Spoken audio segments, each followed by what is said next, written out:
Yes, I got it set up. Timer? I was going to use my laptop. Oh, nice. Oh, you are? That was my idea, but No, that's great. my computer's It's really probably going big. to die. It's I kind of have mine. Do you? Do that, yeah. And like do your online stopwatch or whatever. What is that one that you have on there? Why is your time so big? Oh, it's just a screensaver I got. I love it. I have it on my like desktop computer at home, and it's huge. And in the morning, like I have my computer set to go on, turn on at a certain time, and I see the time like it's like an alarm clock. I don't know if you remember those things. I do. Okay, here we go. We're not that much difference in age. We're like 2 years difference. I know. Hey, check it out though. So you're gonna just do that, and then like you'll click through each one. You don't have to read all of that. You can just say, you know, like technology officer. And I'm calling them up here. Yeah. Introduce them, and this is Kevin Schwartz. Yes. And then you'll go through all of them, and then I will try and keep you on time. But if questions start to run over, I'll just do this. Okay, when are we gonna let her pitch? Where is she? Who's she? Oh, Julie Cowan? She's on the panel, so she can like. Just where do you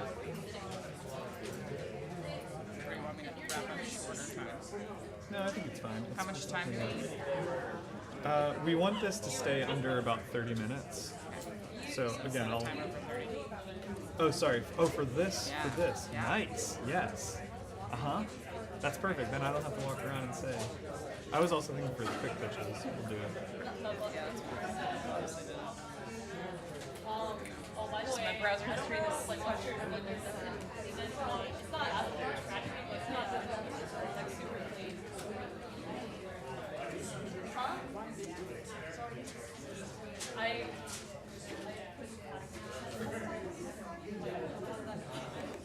I'll do 30 and then whenever we do it, we'll set it.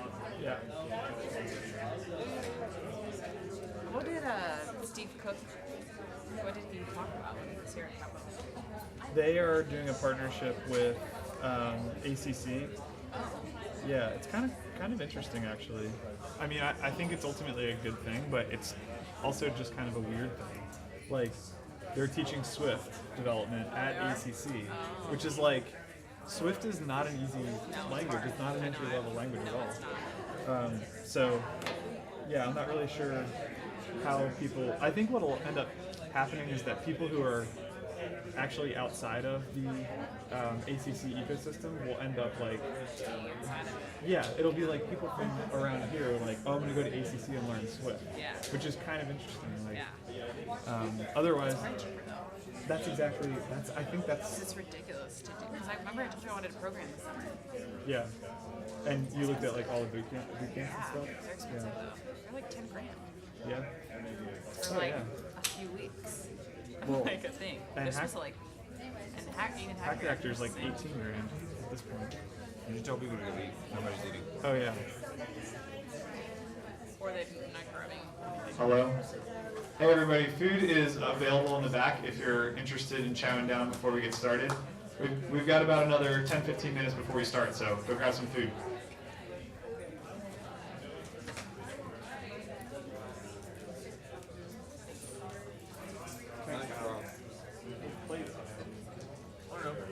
This becomes it's more useful.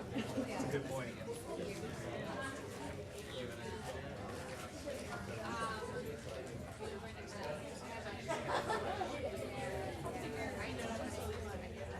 How do Uber meetings go? It was good. The guy I met with was really nice. He's like their policy guy. And so essentially he came in after Kickoff. So he came in to like clean up the mess after that. And basically like restore the office. Is he working with Ryan?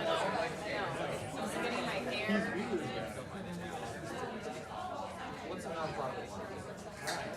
Why would you work?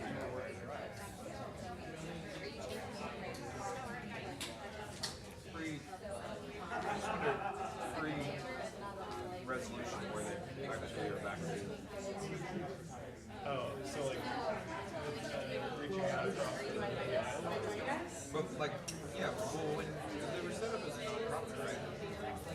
were like multiple. I don't know. Never mind. Rise is. Oh, yeah, that's fine.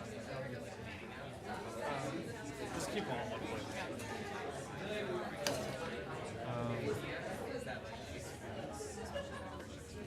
But yeah, I don't know. I think Rise is.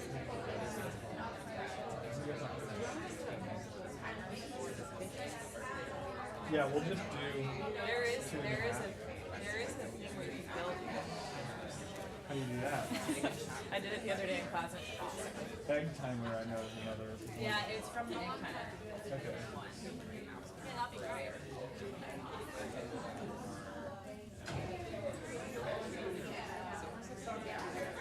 But you can build like multiple ones, like circuits.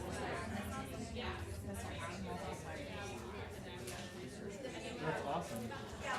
But like, you kind of have to keep an eye on it anyway, because.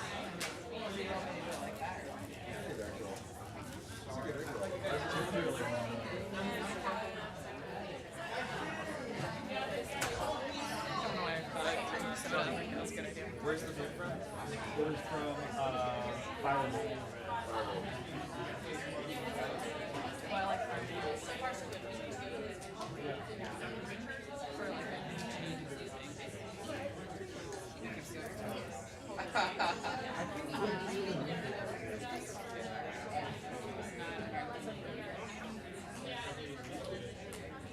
No, I mean I grew up with that, but used to process, but not like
A few years ago, in that company, they do like, they have a lot of teachers, you got Zoops or something like that. Teachers, Kahoot. Yeah. I'm sorry. Kahoot. Okay, yeah, okay. I remember this conference one time. Okay. But they used to be up here. Oh, nice to meet you. Hi, Ron Jones, hi. Ron Jones, how are you?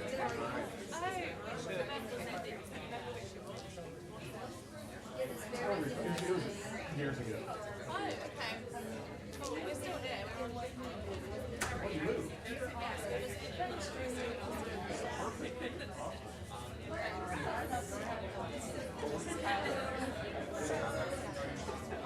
Edgenuity, formerly Compass Learning.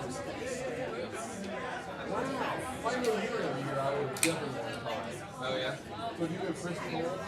Chris Cole, he's a Texas rep, right? Yeah. He's your guy? Yeah, he's a legend. Oh yeah? Yeah, so I was with Compass Learning prior to the acquisition. Oh, okay, so you, okay. Yeah, so Chris Cole and Marcia and all those guys are here. Yeah, I manage our international business. So, Chris is great. Great guy. He's like wacko bright. yeah. He's good. Yeah, you got a good group of people. Now, are you still, is your office building still here? Yeah, so we're still in Colorado. The mannequins are gone. It's still branded as Compass Learning on that, but we're moving to a space in the domain area. So, but I also office out of here a few days a week just to get out. But yeah, I get a little bit disconnected from the local guys because of doing international business. So that's part of the reason why I come into here and network a little bit. Yeah. If you ever want to know what's going on the ground, Chris is your guy. Yeah, I'll have to reach out to him. So I ran into you. How so? You know, I always laugh because I think that TCDA, when you guys just had like a line. But you know, so I've seen your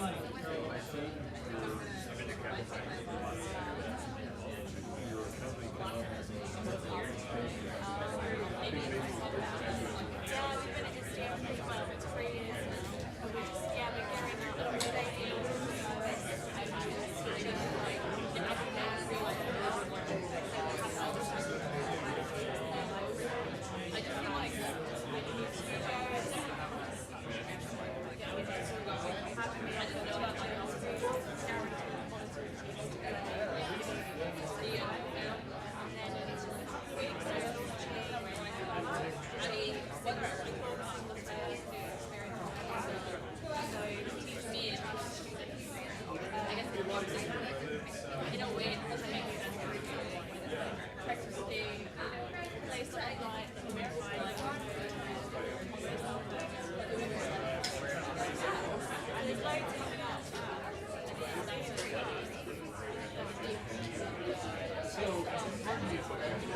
So I hate to ask you this, but I'm on Friday. If you guys approach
open it in another tab so that when you come up, you can just put it open. That'd be great. Let me see if I can.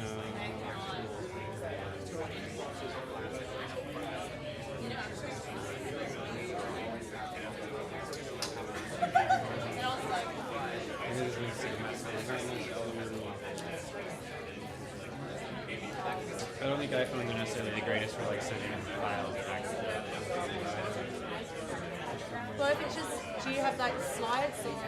I can just do the website. Do you want to do Yeah, that? it's really just the logo and that's all.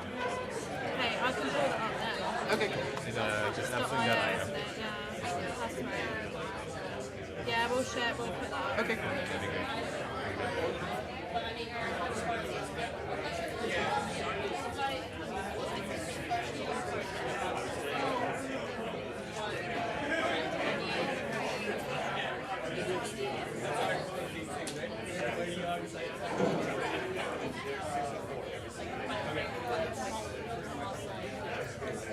You ready to start?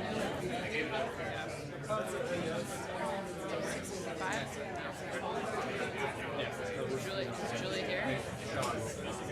You're fine on time.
Hello, hello. Hey everybody, we're going to get started here in just a minute. So if you have a beer, great. If you don't, grab one and grab a seat. We're going to get started in just 1 minute. If you are a part of the panel, so Kevin, can you hear me? Panelists, Julie, come on up front, grab a seat, and we'll call you up to the panel when we get started.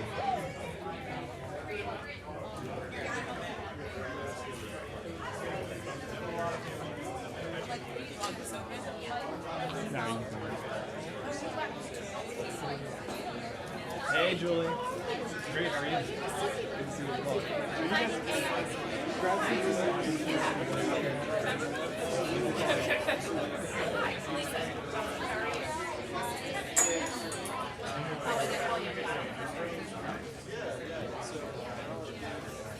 All right. Are we good to go?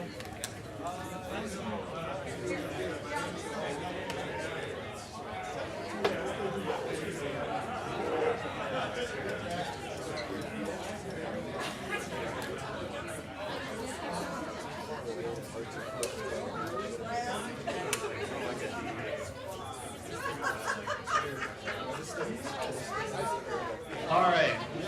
Hey, everybody. Welcome to EdTech Austin. Thank you guys so much for coming tonight. I know we still have some folks filtering in through the back. Hey, Hal, would you mind closing those doors? No, sir. Okay, thank you very much. All right, everybody. All right, so I'm Sean Duffy, and this is EdTech Austin. I know there's a couple of other big meetups happening tonight, so thank you for bearing with us. We actually got bumped from the first floor. They had way more RSVPs than we did. Hold on, I'm gonna try and turn the music off. All right. So how many of you guys have been to an EdTech Austin meetup before? Show of hands. Awesome. Okay, hands down. If this is your first time to an EdTech Austin meetup. Awesome. Thank you guys so much for coming out. We're really glad you're here. This is actually the 5th year that we've been running EdTech Austin here at Capital Factory, and I think this is either right around or just over our 70th meetup.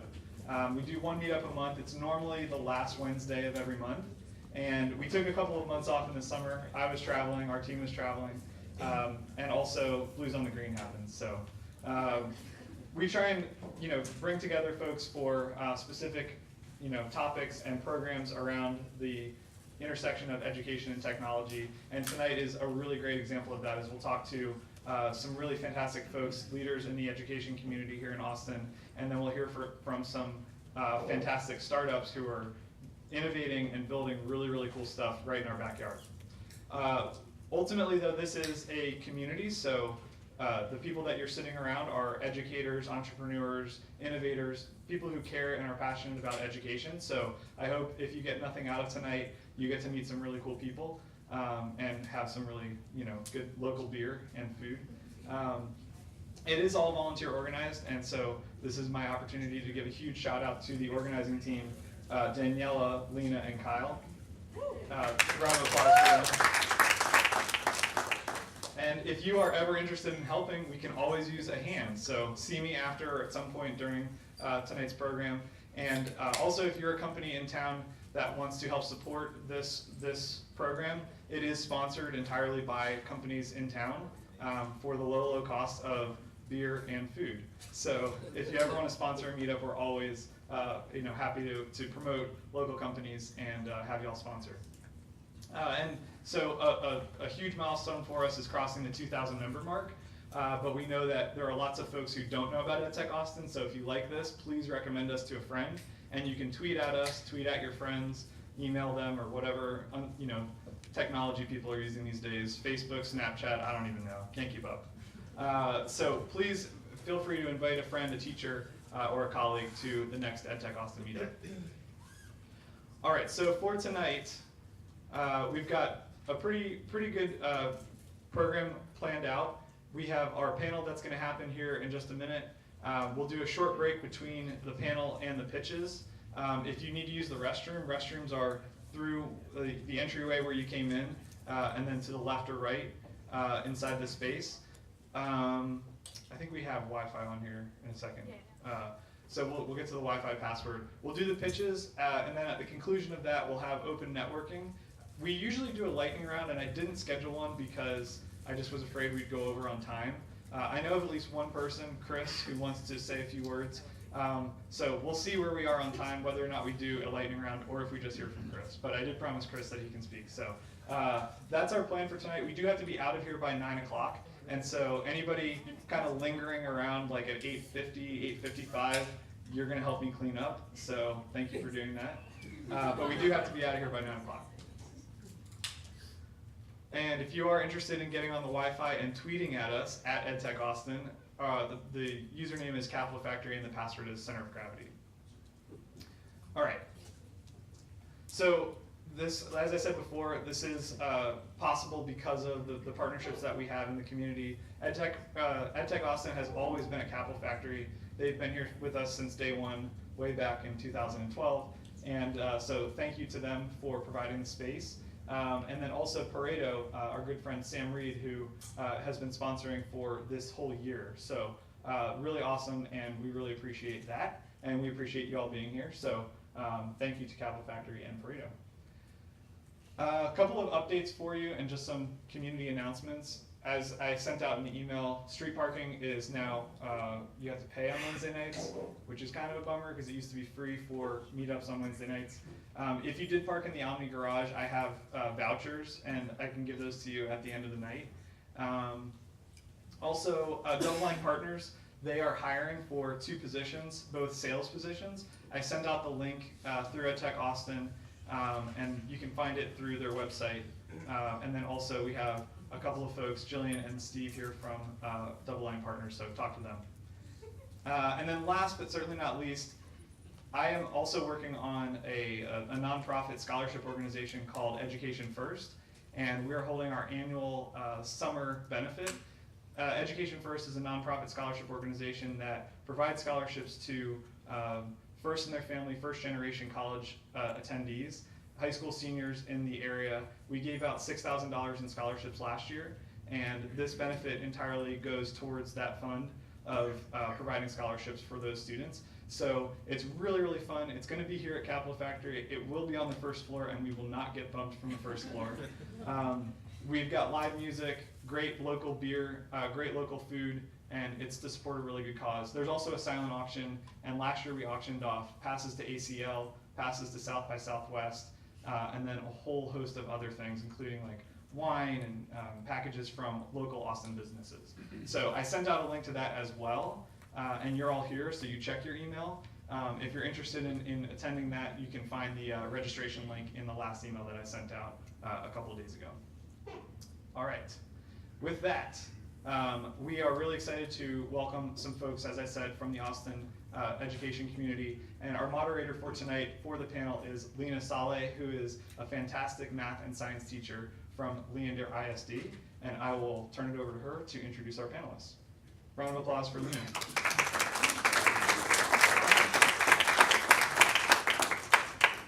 You can use that one. That's for the Okay, so I'll be introducing our panel. So our first panelist is going to be Kevin Schwartz from Austin ISD. So he's the Chief Technology Officer for the Learning Systems. No. Okay, cool. There's a little bit about him there. He's done a lot of things. Our next panelist, what? I do technology. His story's really cool, actually, if you read about him. Julie Callan from, she's a trustee from District 4. Lisa Johnson, she's an education technologist from Eanes ISD. And then last, Ron Jones, he is a board member from Dripping Springs ISD.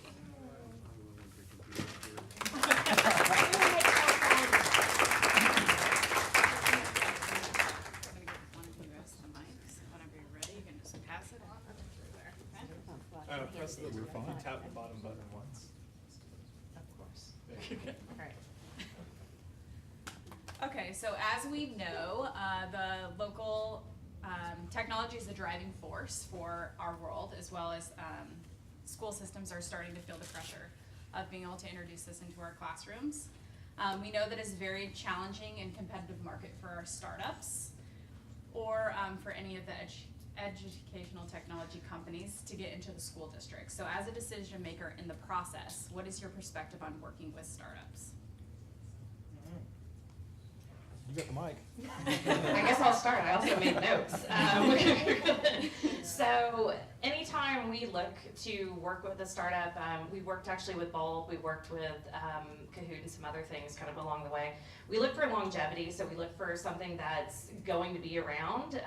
We've had some companies before where, you know, video hosting and things like that, and then we start using them and they get bought out and then they're gone and then we can't get our things out of them. So that's kind of something we look at. Also just the level of customer support. If we can't get a hold of them, especially with the digital textbooks right now, then it becomes really difficult to want to continue to work with them. And you know, just the product fit, you know, does it work with our district? Does it align with our vision? And then the last thing is just kind of the seamless integration. You know, if it's just one-off, or does it have, you know, a Google sign-in and something like that that already works with everything that we already use? +1 for that, right? Everything she said is true. Yeah, yeah, they've already said. So Kevin is with Austin ISD, and I'm a trustee, and so he's really going to be speaking a lot more than I do. That's why. We'll see if that holds true. He knows I'll I put you talk up a to a lot. few things. I think that what Lisa said is true, the longevity piece, that's kind of nuanced also.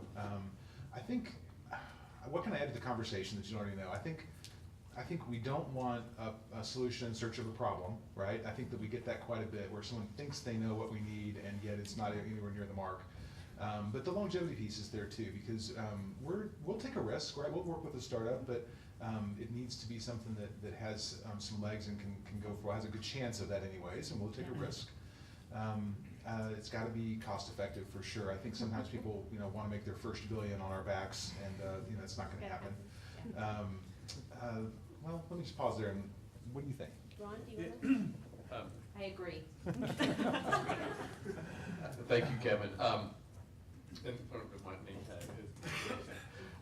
By the way, before I answer the question, I do want to thank Lena and Sean and thank my co-panelists for being here. And so thank you all so much. Before I answer the question, I'm just curious, how many of you are either educators or actually work for a school district? I show of hands. Okay, perfect. So first of all, let me say, of course, I'm on the school board in Dripping Springs, and I just want to thank each and every one of you, especially those of you who work in our schools with our students. I am painfully intimate with the difficult tasks that you do, and so from the bottom of all of our hearts up here, we just want to thank you for that. So let me try to answer the question. I can tell you that I think that we've had conversations in Dripping Springs with startups.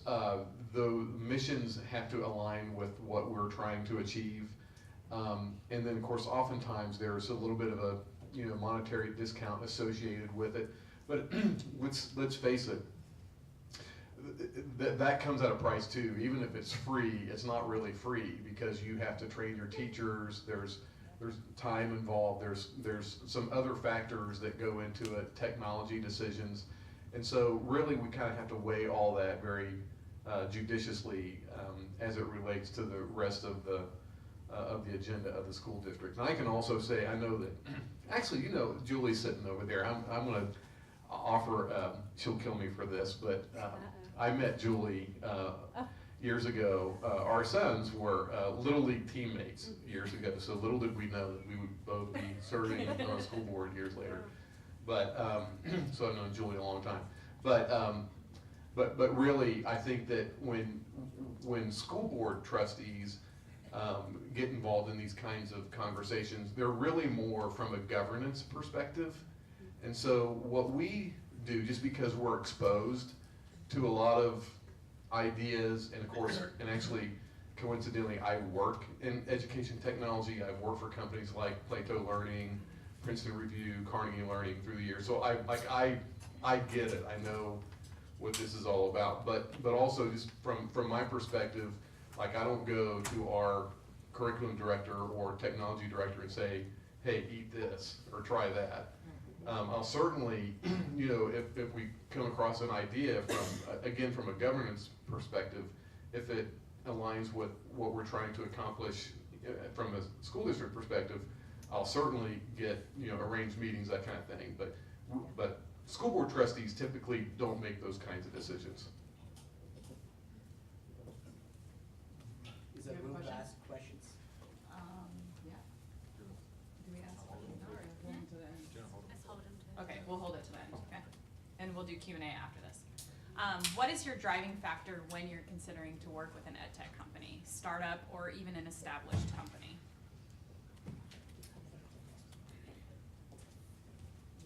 Do you want to elaborate on that? I didn't hear the comment. We kind of answered that in that Oh, first yeah. one, really, Yeah. a little bit. What is the You driving did, right, factor in yeah. it? And it's gonna be that it aligns with what we have in mind, really. I'll start talking. Okay.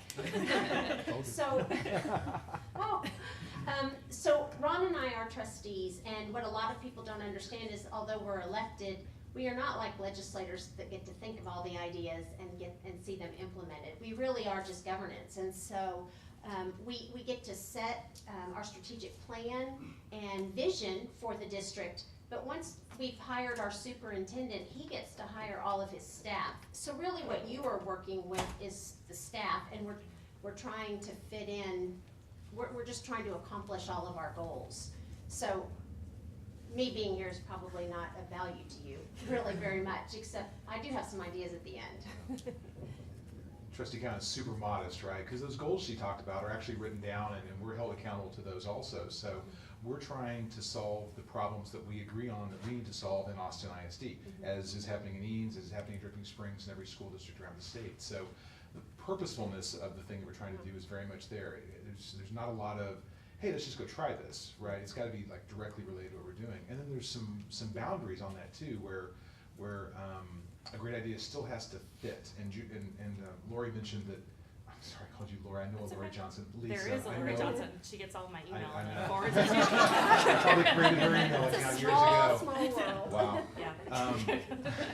But there's some parameters there, right? And I think that we do coach a lot of startup companies on being very familiar with data sharing agreements, and a lot of times their eyes are open pretty wide. Like, if we're going to trust you with our kids' data, there's some really strict guidelines that we have to go with on this. And I think that's one place where we do some coaching there.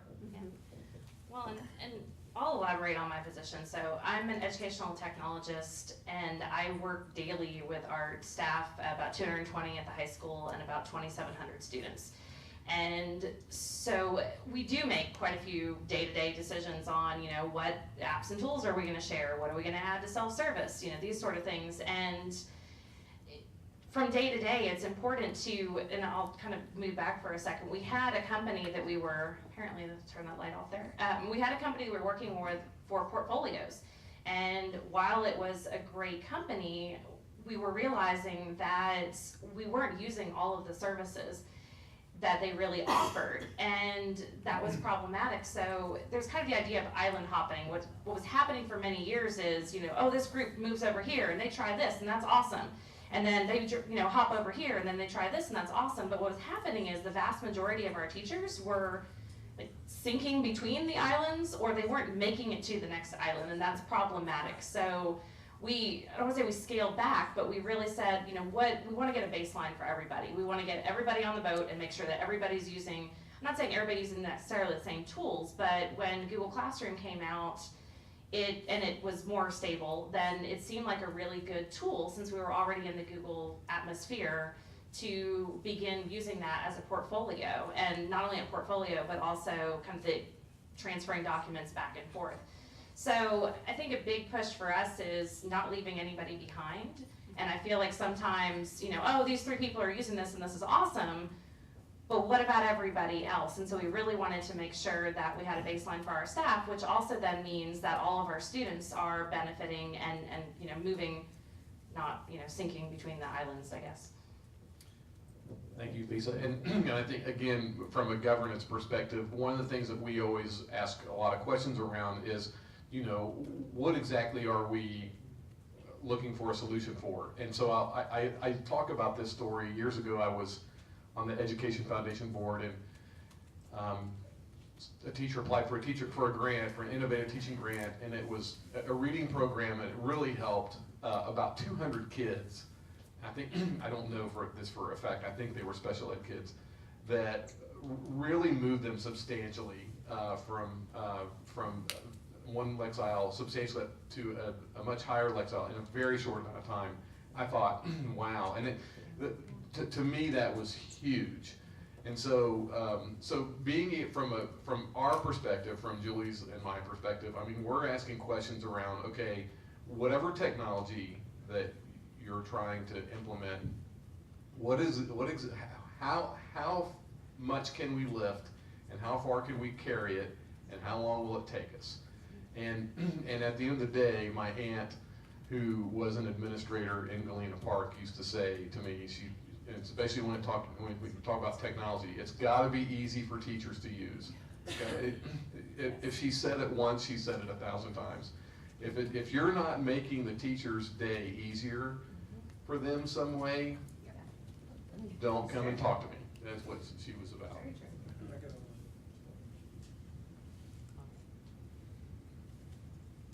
feel like we've kind of already answered this question, but I don't know if you have anything to add to this, but how do you ultimately decide to select the right EdTech company? It's usually you guys have anything to add to that? Yeah. I know I'm just moderating, but I've worked in the EdTech continuum for a really long time, and a lot of times what a lot of EdTech companies forget about is what the teacher interface looks like. So very often we'll start to use it, and then we run into problems, and then there is no one to contact, or you reach out to them and it takes a really long time for you to fix those problems. And so if I'm going to launch it and bring it to my team, then I need to be able to use it successfully as well. So that's very true. Well, I think there's something to add to that, though. I mean, I I hope everyone knows this, but if you don't, I mean, it's time to learn, right? I mean, we buy things through RFPs, right? We have competitive bidding process, so nothing comes sneaking in, right? You don't get to like get it somewhere and have it become a standard, right? So you know, being able to have a problem that can be identified that you're trying to solve, have it be cost effective, have it be subject to a competitive bidding process for anything over any small amount of money, right? And that's how we procure things. And although, so this is the one thing I can add.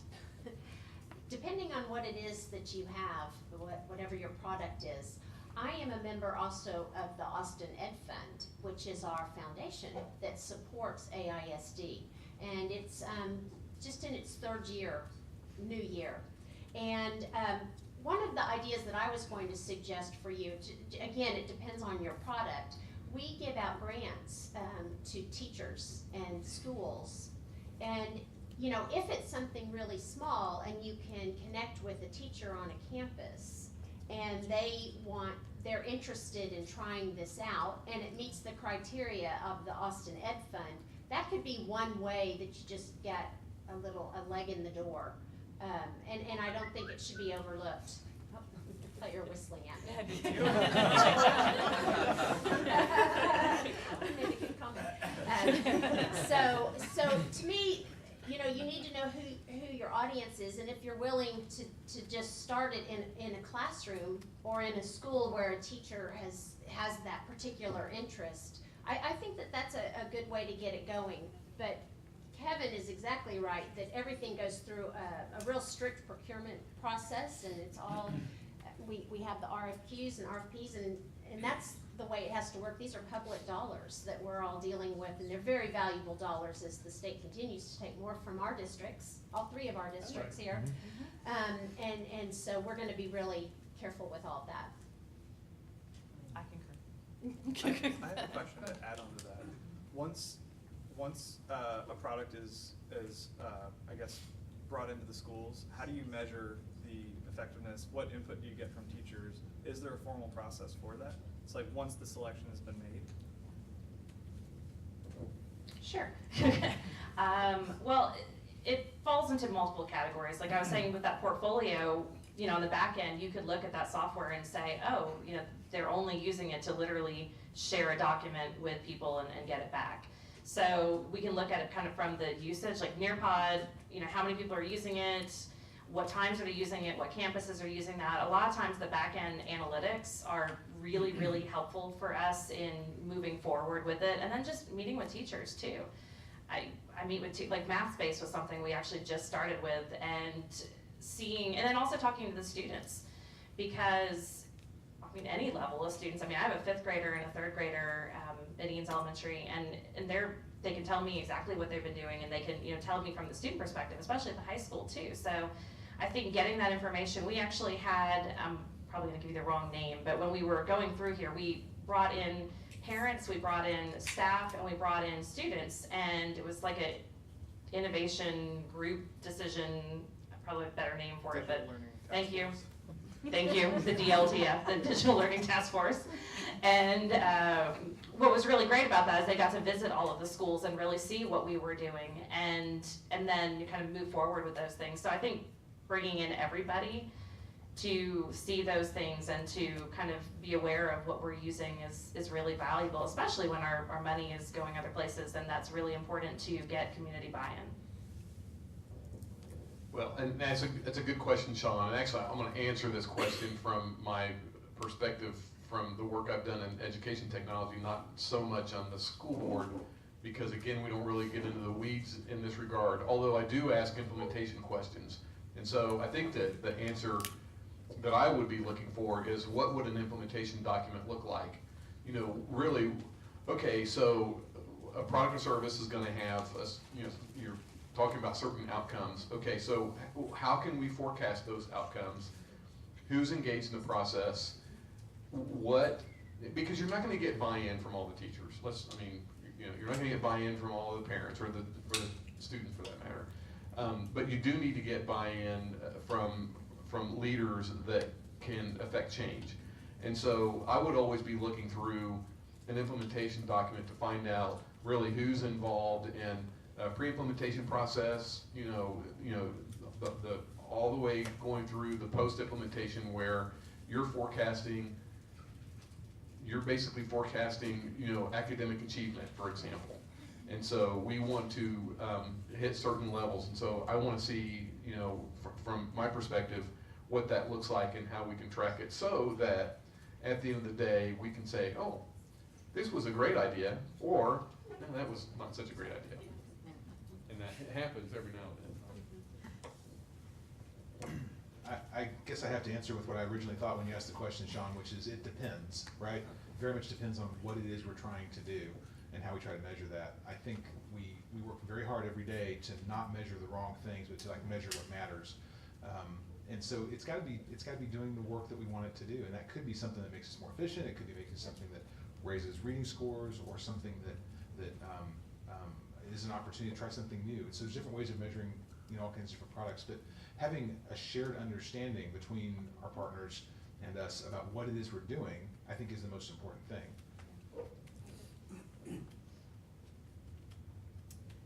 So when you do obtain a new product or service, how do you integrate that within the district's culture or even the school culture? Hashtag very carefully. Yeah. Well, I'll give you my general approach. Everywhere that we can, we try to, especially the things that are going to impact the classroom, we try to do this for teachers and not this to teachers, right? We try not to impose something on, we try to do something that helps lift them up, help to carry the burden. If we're going to put something on their plate, we better take two things off. And so we also look very much at the gift of time and try not to just call it implemented and done. It's like, well, implement's part of it. How do you actually get to realize the change? That may be 2-3 year process before you really see those outcomes you're looking for. So being honest with our stakeholders, including our trustees, about when this will have an effect and how is important. And I think that takes some of the pressure off of the immediacy of change. You have to compare what you're trying to bring in with everything else you're trying to bring in and make sure you have capacity, so very carefully. And talk about your staff I think one of the things that you've done so well, trying to bring in more technology into our classrooms, I think, is rearranging your staff, hiring, taking a step back to see what's needed. You can talk about that. Well, I think one of the things that we do well in Austin ISD in the technology kind of realm is that we have technology coaches and network administrators and MIS people and technical support people that all work together, right? It's one team and they go into missions together. And that was an area where we didn't quite have as much strength when I arrived in Austin ISD as I thought we needed, and we built up a technology design coach team. There's 20 outliers. It's like managing, I don't know, the Astros this year, right? They're just really good all the way around. And they're fantastic. And they bring a perspective to that team that folks who's only done technology, pure technology, don't have. And I have 7 teachers of the year on this team, and they can really bridge things for us and help us to avoid traps. We think something's great if it's efficient, and they say, well, but yeah, look at it this way, right? Or they can take what is a really neat system and make it something that's understandable and useful in the classrooms. And I was referring to them yesterday as the sugar team, right? Sunshine, unicorn, glitter, and rainbows, right? They can make it happen, right? And you can do one thing where we had a situation yesterday where we were at Aikens High School and we delivered 2,568 Chromebooks in 3 hours. And that's a measurement, right? But the outcome was completely different because the experience the kids had while they were getting that. It was the digital citizenship during the day. It was the device usage. And it was just the event nature of it. I mean, every single kid that came through not only came out with a Chromebook, they came out happy, right? Oh, I'm so glad. So yeah, that's how we do that. Good. Okay, just for the essence of time, I'm gonna skip through a couple questions. So how do you view innovation within your, what is your vision for innovation for your school district? Well, since I have the mic, I'll just answer. So I want to ditto everything you said. We've got an amazing staff on all fronts, and I think that's what makes things happen. The other thing I think is transparency of communication. We've done a really great job in district of, explaining with the, digital learning task force and things like that, this is what we're doing, this is how we're deploying iPads, this is why we're deploying MacBooks, this is the vision of the district, and this may get into, your following question, but I'm gonna kind of tie it back. So everybody's familiar with Simon Sinek, start with the why, that kind of idea. So that's something we've really stuck to. It's not like, hey, we're gonna do this because it's awesome or this will be great. It's well, why are we doing all of these things? What's our district vision?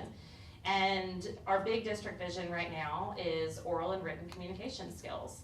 And that falls on a lot of different things, but those are one of the big ones. And then I know Austin ISD has been doing this with Castle quite a bit, so social emotional learning skills are also another big district vision, and disciplinary literacy.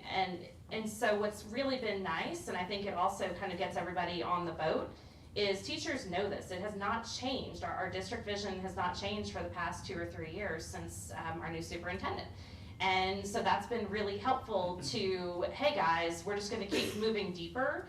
And so anytime we make a decision, we basically tie it back to that vision and, what's this gonna mean for oral and written communication for our students? What does this mean for social emotional learning? And that's really, really helpful to keep everybody grounded. And I think it also, people don't get so surprised, like, oh, we're gonna try this out. Well, we're trying this out because it ties in here. And that kind of eases, and then the students are made aware of all of these things by the curriculum we're buying for the SEL, both the high school and the elementary level, and all of those sort of things. Thank you, Lisa. I love that question. Actually, in Dripping Springs, we actually have an assistant superintendent her title is Assistant Superintendent Director of Innovation and Learning. So half of her title is innovation. And the reason why we have such a profound stress on the word innovation is because we know it takes innovation to prepare today's graduates for jobs that don't exist. I have a sibling who was graduated from Westlake, who now is a very successful programmer for IBM. Now, he didn't learn anything at Westlake to help him to actually do that, but he learned all of the basics to make him successful today. The point that, I'm not picking on you. No, it's all good. The point you were getting something to that, however, is that we have to teach students for jobs that today don't exist, literally. And so all of us up here, all of us in this room has that charge and responsibility. So we have to be innovative, because the way we did things last year, or certainly when I was in school, you can't do that anymore. And so, in fact, actually our school district looked at it was a documentary called Most Likely to Succeed. Okay, so we kind of have taken that concept where we're trying to just turn education on its ear, while providing teacher support, while giving them full latitude to make mistakes, to have a learning process too, but at the end of the day, just take teaching and learning to a totally different level, and it will take innovation to make that happen. This is a big topic, and I can't do it justice in a moment, but I'll try to add just one thing to it. Innovation is, I think, code for change, right? Purposeful change. And when you talk about change, it's a dicey subject, right? First of all, so it's not purposeful. All you do is twitch, right? You really just kind of change and change and change. You're not really accomplishing anything. So the innovation has to be back to the why, right? Why are we doing this? But when you want to create an environment for change, it takes I think two things to do it. Not to oversimplify it, but one is a really clear purpose of what it is you're going to do, right? But then also coupled with making people understand that where they are, they can't stay there. That the bridge is burning underneath you.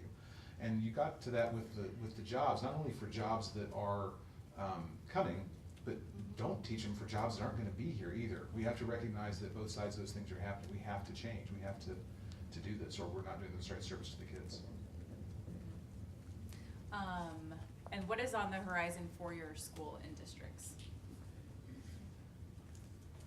So I guess I'll just approach this from the technology perspective and say that the two big things that we're doing in technology, having established the coaching team that's sort of our engine for this, We are implementing Canvas. We're kind of taking it to a new level in terms of a learning positioning system. We call it Blend, and that is purposeful also because it's not really about the tool, it's about moving towards blended learning.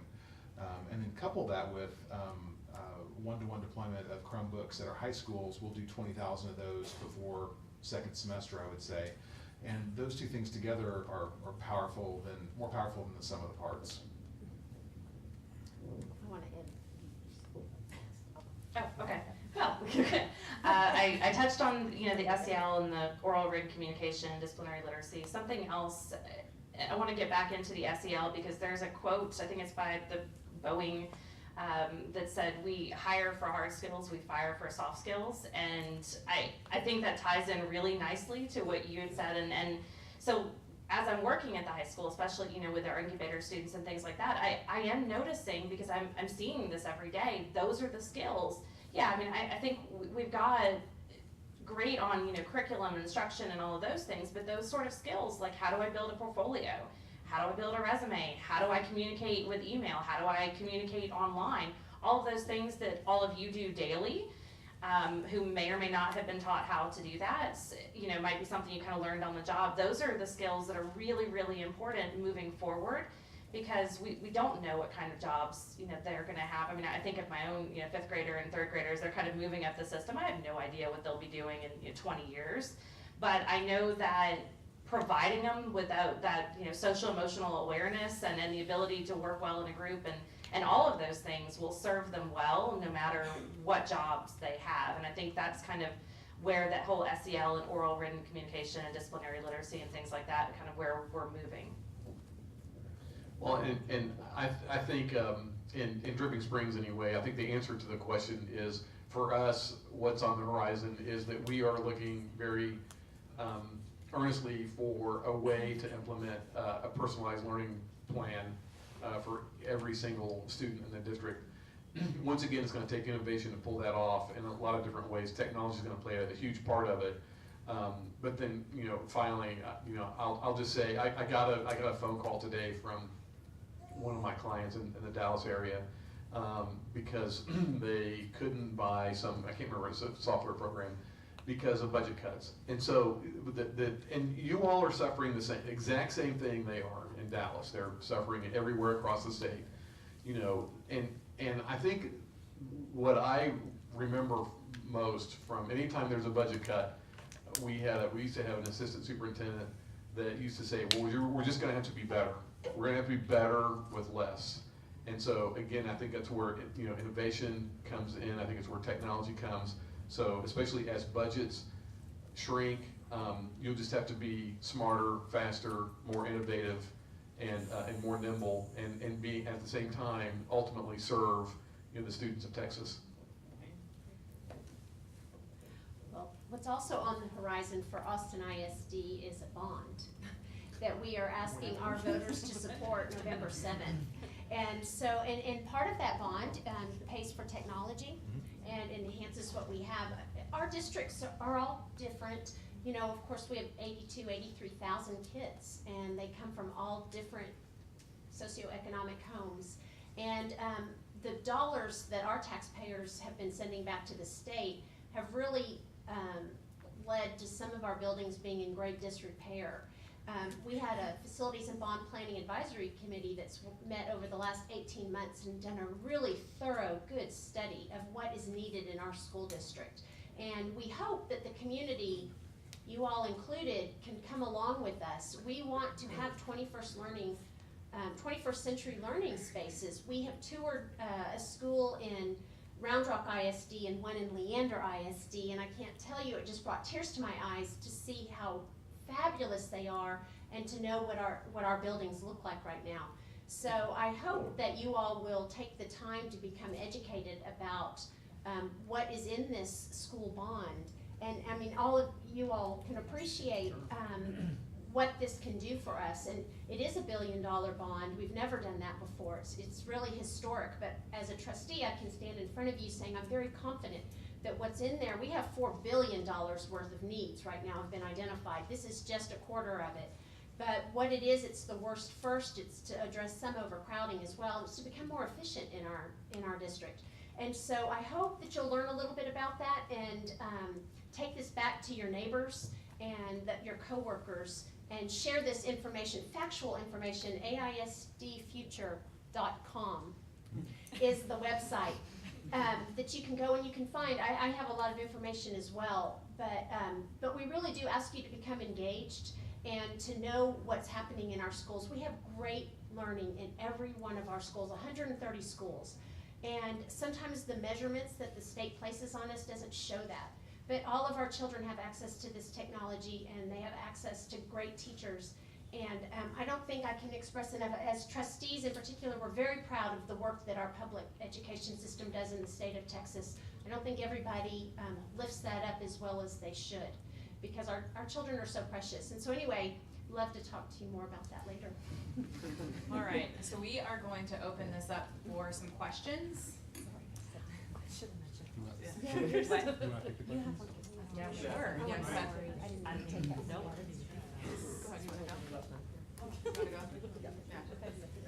Thank you for the insights. I think all of you are very passionate about what you do. And thank you for the insight, and I think all of you are very passionate about what you do, and including the moderator, I think. But my question is from the standpoint of an output. In addition to being school administrators and trustees, you're also parents. So you understand the output of how your children came out from the system, and I've heard one of you speak about it. So since the system is much like a healthcare system where somebody's paying for it and somebody's receiving it, I personally find myself as a parent first and then an educational entrepreneur next. I'm assuming that most of you are in this line of business because you care for the kids. So my question is, what do you think is missing for the kids, and what is the gap between what your kids are receiving or received versus what is there? What is that gap that you would like for us to address as education entrepreneurs? And the second question I'm going to say is, it seems to me like with all the processes and educational technology, it's just a tool, right? So we're on two different planes, meaning as an education entrepreneur, I'm on one floor, and as the people seeking for solutions, you are on a different floor. How can we see eye to eye and understand what it is that your top 5 problems are? And then where do we come in and assist you? Because education technology is not a multi-billion-dollar generating industry. I think a lot of people are struggling with the sales cycles that are impossible to get into the system. With your RFP processes and becoming a vendor to all the way to getting in and understanding your problems. But we're passionate about solving those problems. But unless we understand what you really have and you see as the struggle and the problems, we cannot deliver. So a pitch day or a supply development day would be fantastic for us to take a look at your problems and see what we can bring to the table. Let me start this one off. I think the problem that we confront, and I'm not saying that this is a technology solution, right, is this notion that this is a process that kids go through like a factory process, and that there is some product at the end, right, where there's a standardized thing that's applied to kids and then you get a predictable, measurable outcome. So I think that what's missing is the student agency, right, where students have a voice in this, and it is much more about them having choice in their learning, different ways of demonstrating mastery, and those would be incredibly hard to measure. So what we need is some latitude for our world-class educators to do what's right for our kids. I mean, I will not have my kids in a school where it's a factory process. Now, how do you solve that as EdTech entrepreneurs? I'm going to leave that to you, right? And there may be multiple small ways we do that. If we can create efficiencies over here, if we can do something innovative over there, we might create more capacity for that. I think also I mean, it's all about relationships, really, and technology can do a lot for us, but the teachers can't be afraid of using it. It has to be easy enough for them to, and we're trying to help them with Kevin's team in AISD, but we have 4,000, 6,000 teachers for the 20 that he has. So, but you know, I think that if you can somehow connect, to me, with a teacher on a campus, and that's all online. If you just want to search austinisd.org and you go to a school and you find the teacher that's teaching something that you think you have a product for, and connect with them. Some of them are very innovative. They're the ones who can take advantage and apply for grants if they wanted to try something new. And they may also, you know, in our high schools now, we have great career in technology, and a lot of those kids want to do what you're doing. And so, you know, I really think that you can develop those relationships and see what the kids can offer you for what they need as well. So I'm gonna use your mic. Do you want me to open up to the next question? Okay. I actually had a similar question, and it was about, you know, how do we do product discovery? A lot of the early questions were, how do we get our foot in the door? And I've been on the proposal writing end of the RFP process where, you know, we're looking at a 300-line spreadsheet, and we've got to figure out how does my product answer each of these bullet points. And in some cases, we think back, well, I really wish I had a product that met all these. I've got to get this out the door in a day. So, but as an entrepreneur, you want to figure out, okay, what's the right product to build? How do we do that market research? And, you know, there were the freemium models that I'm sure you're all familiar with, where people approach teachers, and you mentioned that. I think that's a great idea, where you say, well, use this product as a teacher, try it out with your class. If you want to have all of your, you know, if you want your school to use it, or if you want your district to try it out, then you've got to go to your administrator. It's sort of, you know, a back way, a sort of backdoor approach. And that may be one way to do market research. But what we're really trying to figure out is, how do we align our, you know, our product discovery and our efforts to build the right product, which is exactly what this, you know, gentleman was asking, with your need, and how do we really do market research without, you know, violating FERPA or without wasting teachers' time? So I think the relationship is one great answer. So I would ask, you know, if you have other ideas.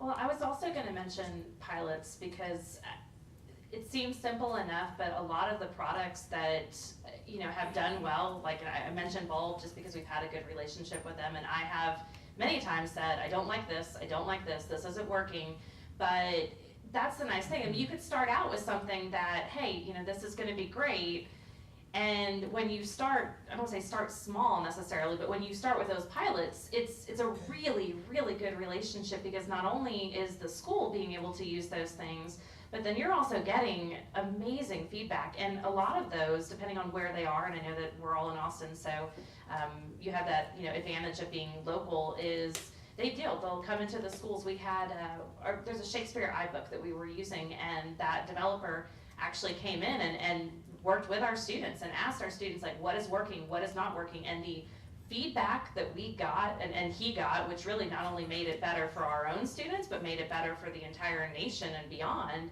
is huge. And so I think you can't be afraid of working at a more local level, because that information and that data that you're going to get, and I don't mean purpose sort of things, but just the, you know, teachers and students are very open with telling you, this doesn't work, I really wish it had this.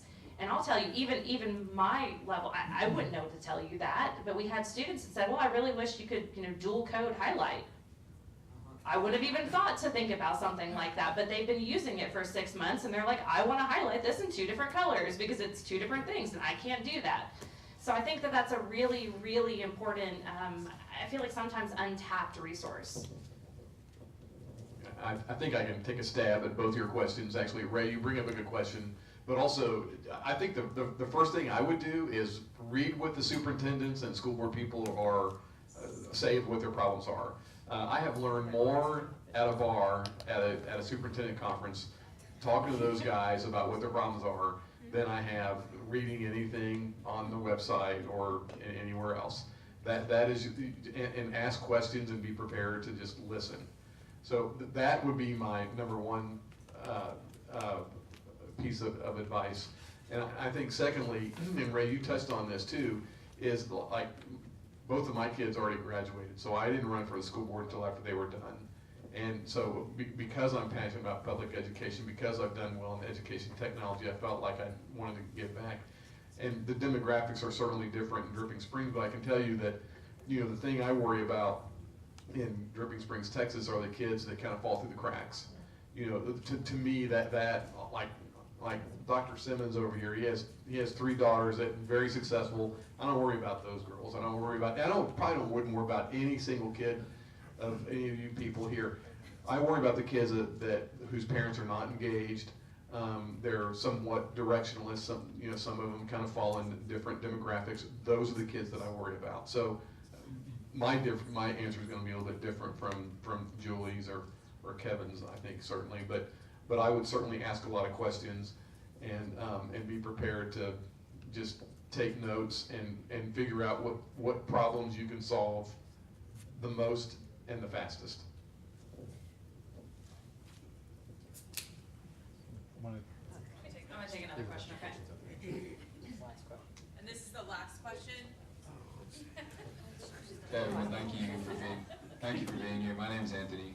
I taught in South Oak Cliff before. My question is pretty simple. You know, we don't have all the time in the world to go meet every single superintendent, so I'm wondering, is there just one centralized online source to find these visions, make it easy for myself and you, and make it a very streamlined process so we can help you and, you know, everyone's happy? I'll give you my best advice, right? There's 3 organizations and events that draw 90% of my attention for interacting with prospective vendors, partners, and so forth. If you're looking at the superintendent level or the senior administration group, that's TASA. That's a place to go. That's probably where you have a lot of your bar conversations, right? Right. After that event. Yeah. South by Southwest is still a phenomenal place to be. It gets a lot of attention. We're heavily involved there. Another one that a lot of people don't know that I would recommend is the Texas K-12 CTO Council. That is all the CTO leaders in Texas, and it's a phenomenally well-connected group, and a lot of good ideas spin up there and go viral within the state and then the nation, because we actually are the biggest chapter in the nation on that group. So if you're looking to narrow your opportunities to the 3 best, I would say those 3. I have one thing though. I do want to just kind of add on to what I said earlier, because a lot of the tools that we use come from grassroots teachers and grassroots people in my position as well. A lot of it, I'm not saying that none of it's coming down from the superintendent level, but I'm also saying a lot of those things are coming from the decision makers, director of technology or, educational technology or curriculum specialists and things like that. And so places like, yes, South by, but also TCA and things like that, you're going to get, I think sometimes it moves faster at that level, because you can get into a pilot and you can really talk to people who are in the classroom or, can kind of get a pilot started where it doesn't involve the whole paperwork part of it. So I do want to just tell you that I don't want to leave you with no hope of getting in or doing anything like that. So we just want to give our panelists a round of applause.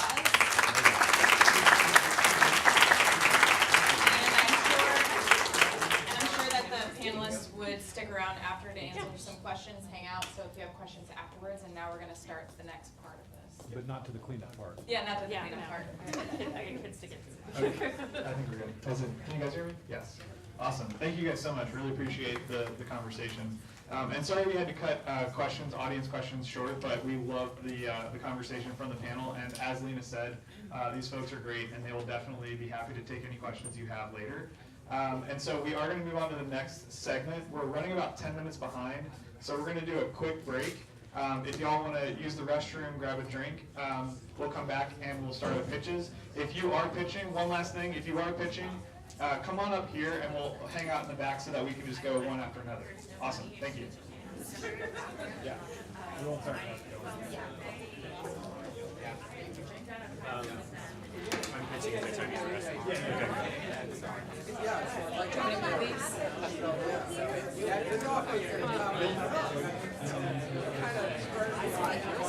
trying to come in on their information and it was like, can you put up the information about the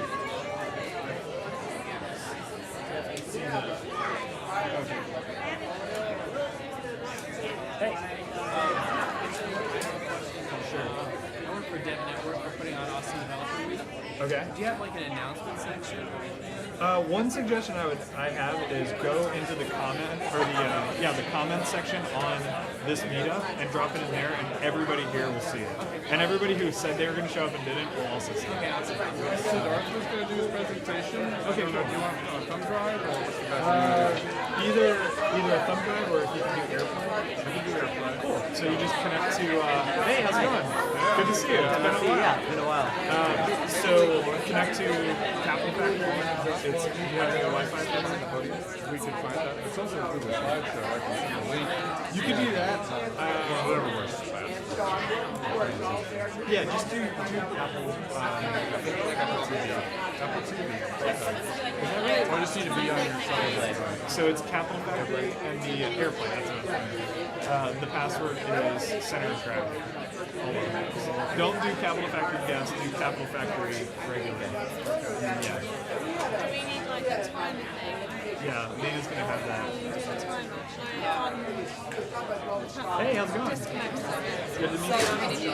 5-minute pitch or 2 minutes. You don't look anything like Joe. A little discount. You were like looking in the background, like there's no super tall people here. I know. Hey, good to see you. Should I do two? Should I do these at 2 timers? Yeah, these are 2 other goals. We have actually partnership agreement for school.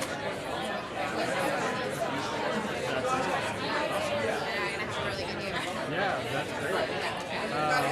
Well, let me. I don't know where you guys are in the lineup, but it's called Incubator.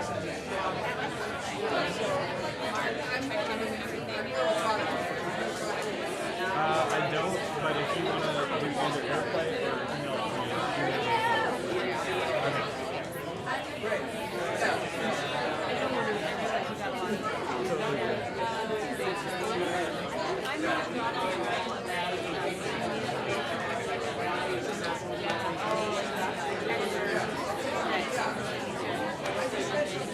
Was it not accurate, was it?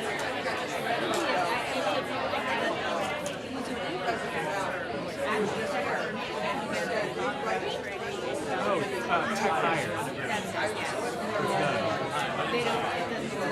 It turns out I had to find out about that myself. It was a White House program, and I think, but tech hire was super cool. And I'm sure you saw the announcement.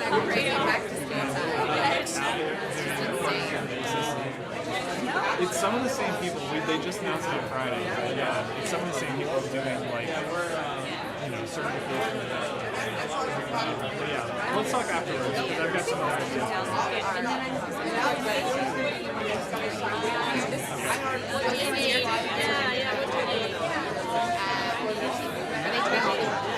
Not necessarily. I've got some USB sticks that are something you open and it doesn't. We have it online. Okay, should we just go on that?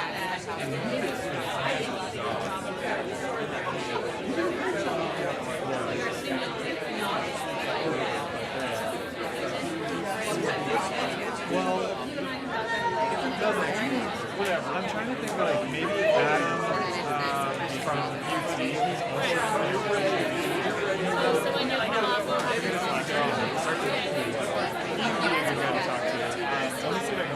Yeah, we're on 5th floor. We're still very senior team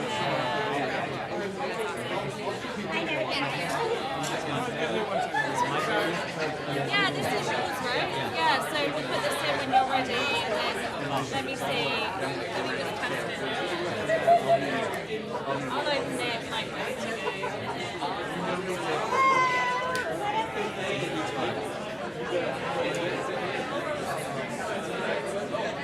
So this one? Should open. Let me come out of my other tab.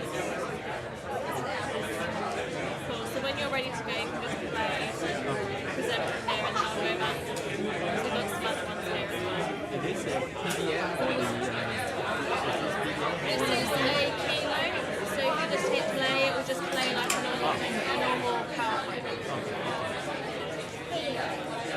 someone telling us like 1 minute left? Yeah, so Lena's got a timer. Oh, She's going to ask you if you can MC. I got it. Lena's going to count down. She can make That's eye perfect. contact, wink at you when it's time to stop, and then the question starts. So if you just keep like, Yeah. We'll just like make awkward eye contact the whole time. Do you have what you need? Yeah, I was gonna just make sure the site's up. yeah, I've got you in this tab. Okay, perfect. That's great. Thank you. Awesome. And then pen pal scores is here. And then Oh, I emailed you mine. Did you email it to me or to her? Okay. In the email, you can send the updates. Do you have the EdTech ad? yeah, I email it to there. All right, let's get that. Yeah, that makes sense. Yay! Okay, good. That makes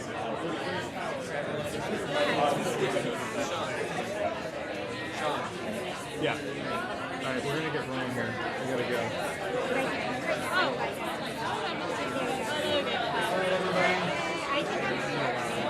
Yeah, so you're there, Sabina. So I know. Oh, thank you. All right, I'll just keep that.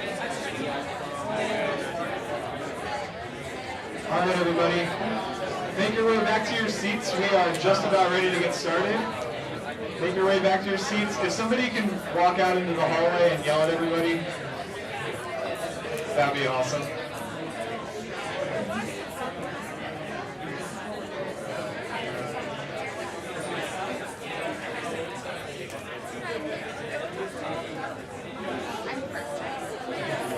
Are you set up?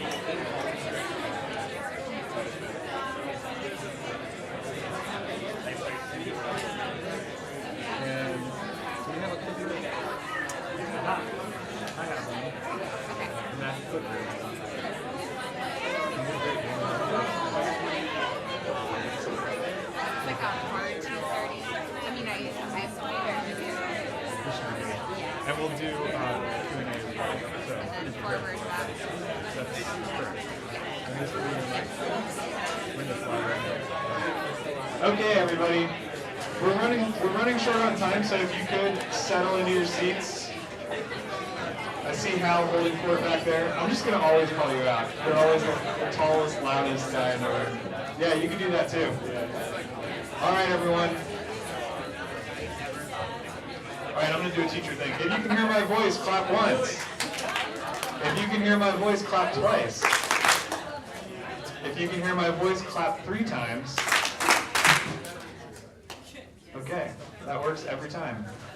All right, so we are going to do, these are quick pitches, so they're designed to not tell you the full story. We do have 2 minutes for Q&A, so it's probably going to be, your questions were a little bit long, I got to say. The questions were a little long in the first round. So keep your questions nice and short, and we're going to do 2 minutes of Q&A following each of these pitches.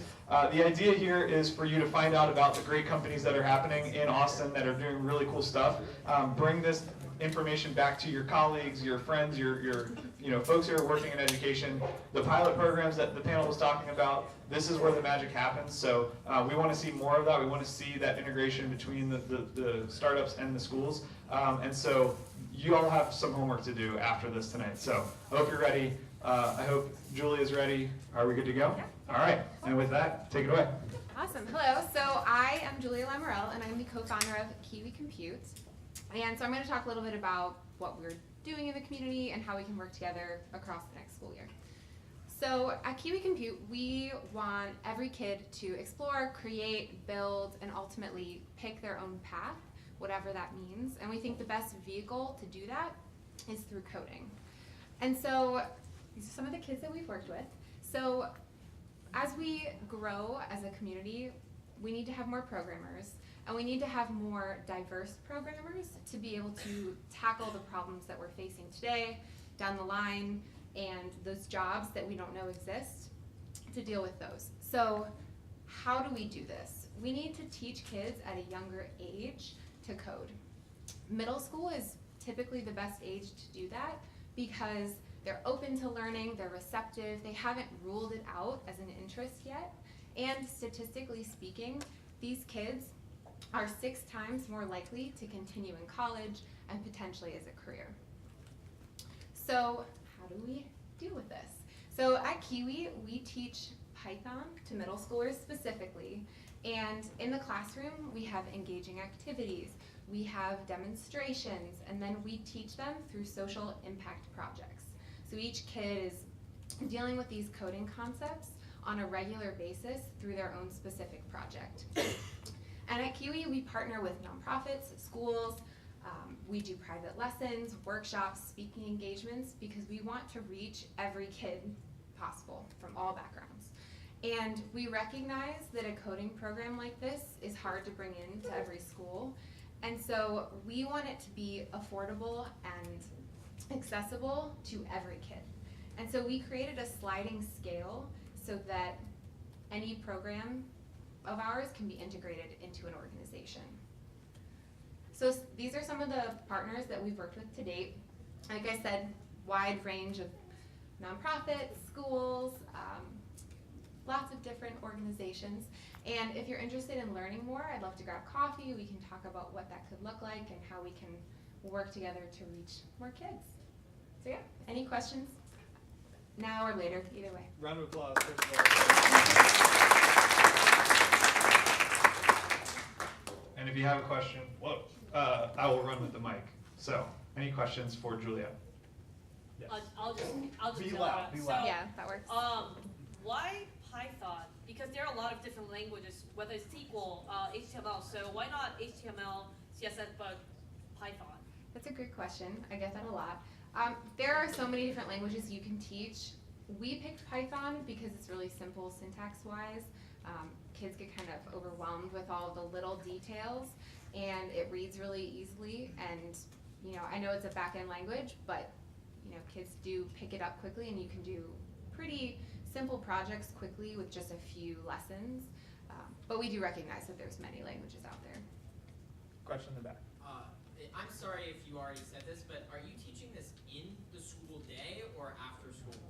So we actually have done both. So we have gone during the school day. When we partnered with communities and schools, we went in as part of their slot and taught a group of kids that they had pulled out. But we also do after school programs, we've done evening classes, and we've also done weekend things. So we really work with the partner to do whatever is best for them.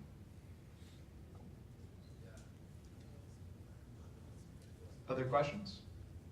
All right, last question. Not a question, just a comment. I worked at Aberdeen Proving Ground in Maryland, where there's some very extinguished scientists and engineers that work for the Army, and they use Python. They're teaching high school kids that are coming in Python because it's what scientists and engineers are using when they're programming. Yeah, there's actually, I saw an article the other day that said, so Python has been around for a decent amount of time, and it's still one of the top 3 languages that most tech companies look for, like the big tech companies. So, yeah.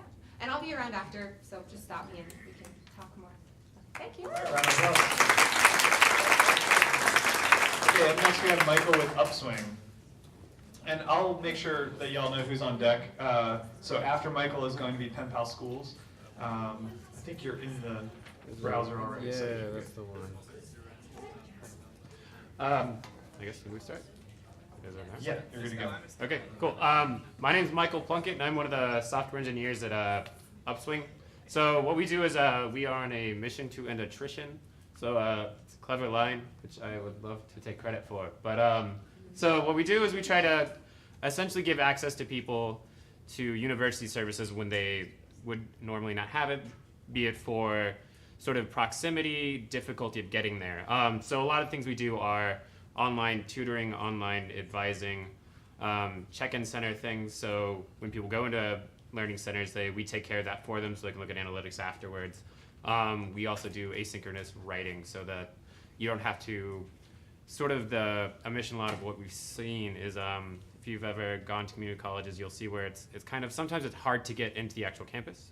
And sometimes hours do not match up necessarily for commuting students. So you'll have it to where I work from 9 to 5, but then the hours for a learning center are possibly also 9 to 5. So it's like when you want to pay bills or something, usually they're only open while you're at work. So what we try to do is make sure those services are always available. So we have 24/7 tutoring. We have either you can bring your own tutors on, or we have a whole host of tutors. You can submit your assignments at any time. You can message your advisors at any time all through the platform. and then we provide analytics based on that. We're a company that's roughly 4 years old. I was one of the first state employees. We're at roughly 20 now, and we're about 70 plus schools now, as opposed to the 4 when I started. So we're growing pretty well too. Right now we are in the primarily university market, looking primarily at small community college with some 4 years, and then continuing to grow from there. All That's right, it. round of applause for Michael. All right, questions about upswing?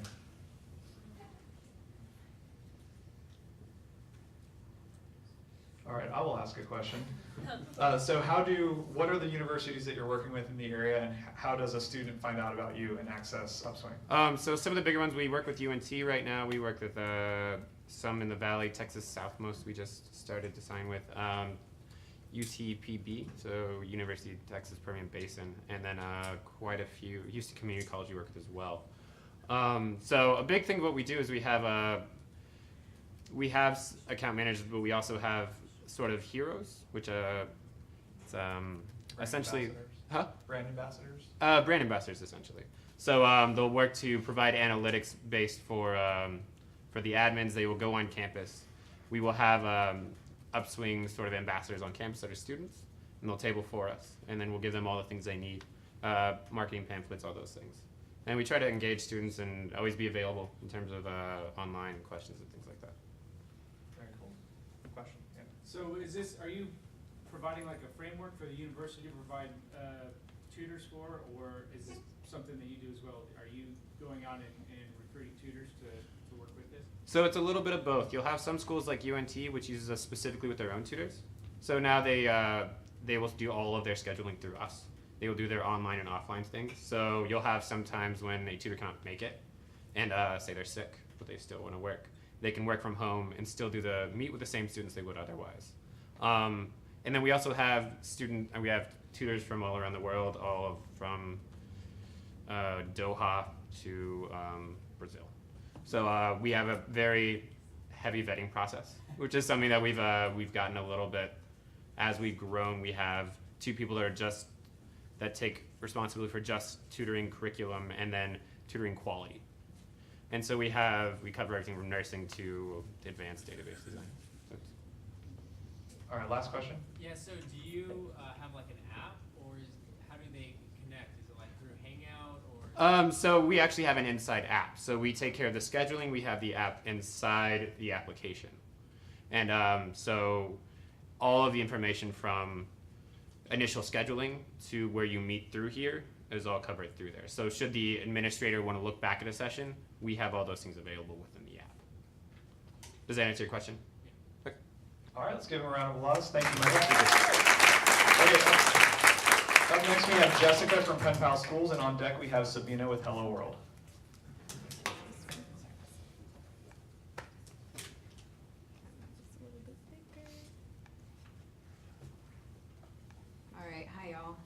My name is Jessica. I was a special education teacher in the South Bronx for 4 years. Now I am community manager at Pen Pal Schools, where we believe that learning is better together. And what that means for us is we connect students with pen pals around the world. Over 144 countries have teachers and students participating in our projects. And we connect students not just to talk to one another, but to learn with each other. So they're practicing these skills that we know students need in our globally connected, technology-dependent world, those social emotional skills that I heard people talk about earlier. I also was an Eanes graduate too. So how this works is teachers enroll in one of our projects online. You may be familiar with Pen Pal Schools, but I promise you you're not familiar with the amount of projects that we are now available to offer. We have projects related to math, to science, to history, to art, foreign languages. We have projects in Spanish and Mandarin. Teachers sign up for a project, they enroll their students, and then we connect their students with a group of 4 pen pals. This gives students diverse perspectives when they're learning, and it also gives them a really engaging pen pal conversation. Students log in each week, and they have a reading, they have a video, and they have a discussion question that they answer. So they're actually learning together, and their learning is aligned to academic standards. So some of those standards are Common Core, TEKS, ISTE, teaching tolerance standards. Teachers know that when they sign up for a Pen Pal Schools project, the skills that students are practicing online mirror the skills that they're held accountable for offline. And we give teachers a lot of tools to help support their students. We're a team of former teachers, so we know how important that is. Teachers can monitor student work, they can give students feedback to help students improve, and then they can celebrate student success by sharing with their school community and sharing with other teachers around the world. We do a lot of things to keep students safe. We don't collect any personal information. Teachers and our staff, we review all student messages, and then we also verify teachers and schools when they sign up. So there's no way for a student to get access to anything on our website unless they are enrolled through a verified teacher. And it's so easy to get started. Former teacher, I understand the importance of a pilot program. I've never purchased technology for my school without doing a pilot program. So we offer school licenses, so you can buy Pen Pal Schools, unlimited teacher and student accounts for your entire school. We really encourage you to try out a pilot first. So 5 teachers get access to all of our projects for the entire year. They can enroll as many students as they like. They can try as many as they like. We're there to support you. And if you are here from a school or a district and you're interested in participating in a pilot program this year, come see me. My colleague Mark is here too, and we can get you started. Here we go. All right, let's give a round of applause. And questions about Pen Pal Schools? Yes. That was awesome, by the way. What's the global range of your pen pals? Like, how do you pull students and from where? How do you get a hold of these students to be pen pals with? So we have really grown a lot recently, and we mainly grow through word of mouth. So we have teachers that we engage with. They try Pen Pal Schools, they love it, and then they tell not only the teacher in their school, but they're also telling their teachers that they talk to online, and they're telling their friends. So that's how we grow. Teachers sign up and enroll their students, and then we match their students. So we work with a pool of pen pals for all of our projects, and we match them based on what level of project they're enrolled in. So all of our projects are available at 3 different levels. We match them based on their age, their gender, their location. Yeah, does that answer your question? No. Okay, then what's your question? Where you said like your little vision to like pen pals all over the world. Is Yeah. that actually what's happening, or is it just focused Yeah, on so these dots here represent where you passed it? our schools, where our teachers are really from. And this is actually an old map of ours. Yeah, so we're in every continent. Well, not Antarctica. We're in every continent except Antarctica. Does that answer your question? Yes. Okay, cool. Yeah. Okay, one They more really question. are coming from around the world. Yes. Question. Who are the schools in the Austin area that you already work with? And secondly, do you have an official program with International Baccalaureate?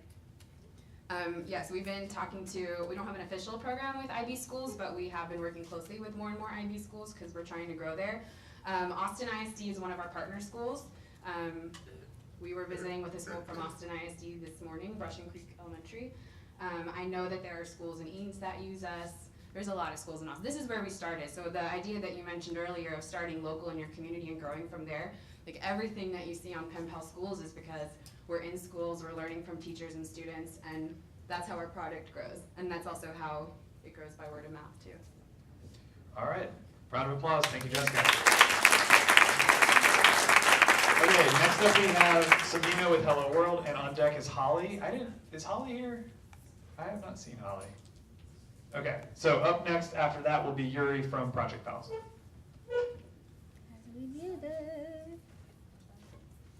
Oh, to the right. There you go. Present. There you go. Thank you. Make sure this works. All right, hello everyone. My name's Sabina. I'm the founder of Hello World, which is a computer science and engineering enrichment program for K-12. Our purpose is to prepare K-12 students for the most cutting edge and influential careers of the future. Our product is a set of in-person learning experiences that we work with schools on, and we have an exceptional team of folks that are in industry. They're data scientists, computer scientists, software engineers, etc. These are the schools that we work with, several AISD schools, several KIPP schools, independent schools, and private schools. I'll let you skim that for a second. These are our 7 core disciplines. They are constantly changing because we are doing a ton of research and reading. Our principal learning architect is here, Reed. He specializes in artificial intelligence and machine learning, but we're constantly seeing like what are the things that are happening in industry, and we update our core discipline. So I'm going to get into a little bit of the content because I think the best way to show the rigor of what we do is through some examples. So to start with mobile development, the focus here is really through both Swift development and Android development, and we do a little bit of React too, which allows you to program in both. This is actually a Java example, and this is an example of debugging in Java. For our elementary students, we start off with design thinking. So they hear a user interview, and then they go through these design thinking steps, and then they use Balsamiq to wireframe mobile apps. These are several pictures of our work in action for mobile app development. This is full stack web development. It's one of our favorite students, Justin. This is an example of a middle schooler's work. They're using jQuery here. We do both front end and back end web development. So HTML, CSS, JavaScript, jQuery, back end would be PHP, server side programming. This is another example. This is a 4th grade student example at Cassis, an AISD school, using if-else statements, loops, and functions to create a game. This is web development in action. We like to highlight the girls that are in our program and crushing it. Game engineering, this is the last one we'll chat about. So we use Unity, the platform that is the industry standard. We program in C#, and this is a little bit of JavaScript as well. This is basically a maze that was made here. And the one thing we love about game engineering is you can apply physics, which you can't do in our other disciplines. This is game engineering in action. We have several more, but I won't go into these because I want to be respectful of our time. All right, round of applause for Serena. All right, questions? Yes, Mark. Yes. You mentioned you bring technology professionals from the community to help teach your projects and classes. I'm curious what kind of vetting process you have in place and how you make sure that your volunteers or your technology professionals are familiar with pedagogy and student learning strategies. Such a great question. We've worked together before, so I love where that question's coming from. Essentially, in my experience, computer science programming comes from one of 2 ends of the spectrum, and sometimes things mattered in between. But one end is where you're taking teachers and you're teaching them how to program, and the other end is you're taking engineers and you're teaching them how to teach. Our philosophy, I actually think both are great. We work with partners across the spectrum. Our philosophy is on this side, we're taking engineers that have computer science degrees, master's degrees, and we're teaching them how to teach. So I will be honest, when I started a year ago, the vetting process wasn't very strong, and I actually did burn some bridges from that. Since then, we are very thorough. We have all of our interviewees do a 5-minute sample teach, write an example lesson plan. We only test them out for 2 weeks before determining if they can continue on. They start as junior teachers before they become senior teachers. There really is, it's such a smart question because there really is a lot of thinking that needs to go into the type of person that works well with students. Yeah. Okay, last question. Ryan. All people I know. I was trying to see if somebody else would ask. No, it's okay. I have a question, and I'm actually not sure what the answer to this is. With your current model, are all of the teachers paid, or do you have a volunteer pool too? Such a good question. I actually think this is kind of our secret sauce. Our engineers are paid really well. And any program that I've been a part of, even when I've been a part of it, I've been a volunteer. The job, being a part of Hello World, is really demanding. We have them write lesson plans. I mean, Reed knows.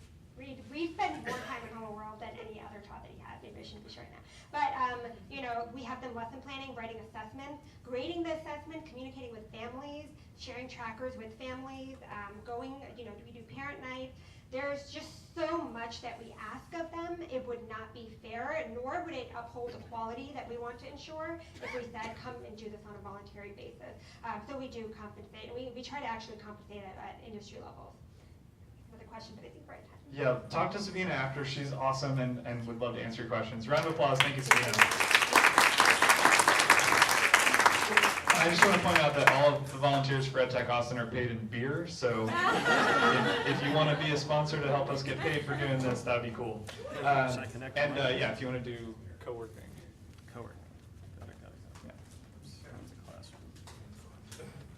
Okay, so on deck after Yuri is Kate.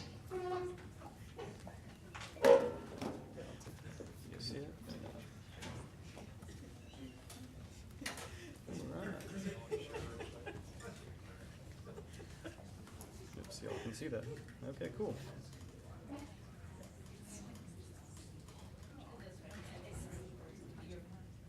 Oops. All right, cool. Hi there, thanks a lot. I'm Yuri Bogler, co-founder. Microphone. Hey there. I'm Yuri Bogler, co-founder and COO of Project Pals. We are a new EdTech startup based here in Austin and in Los Angeles.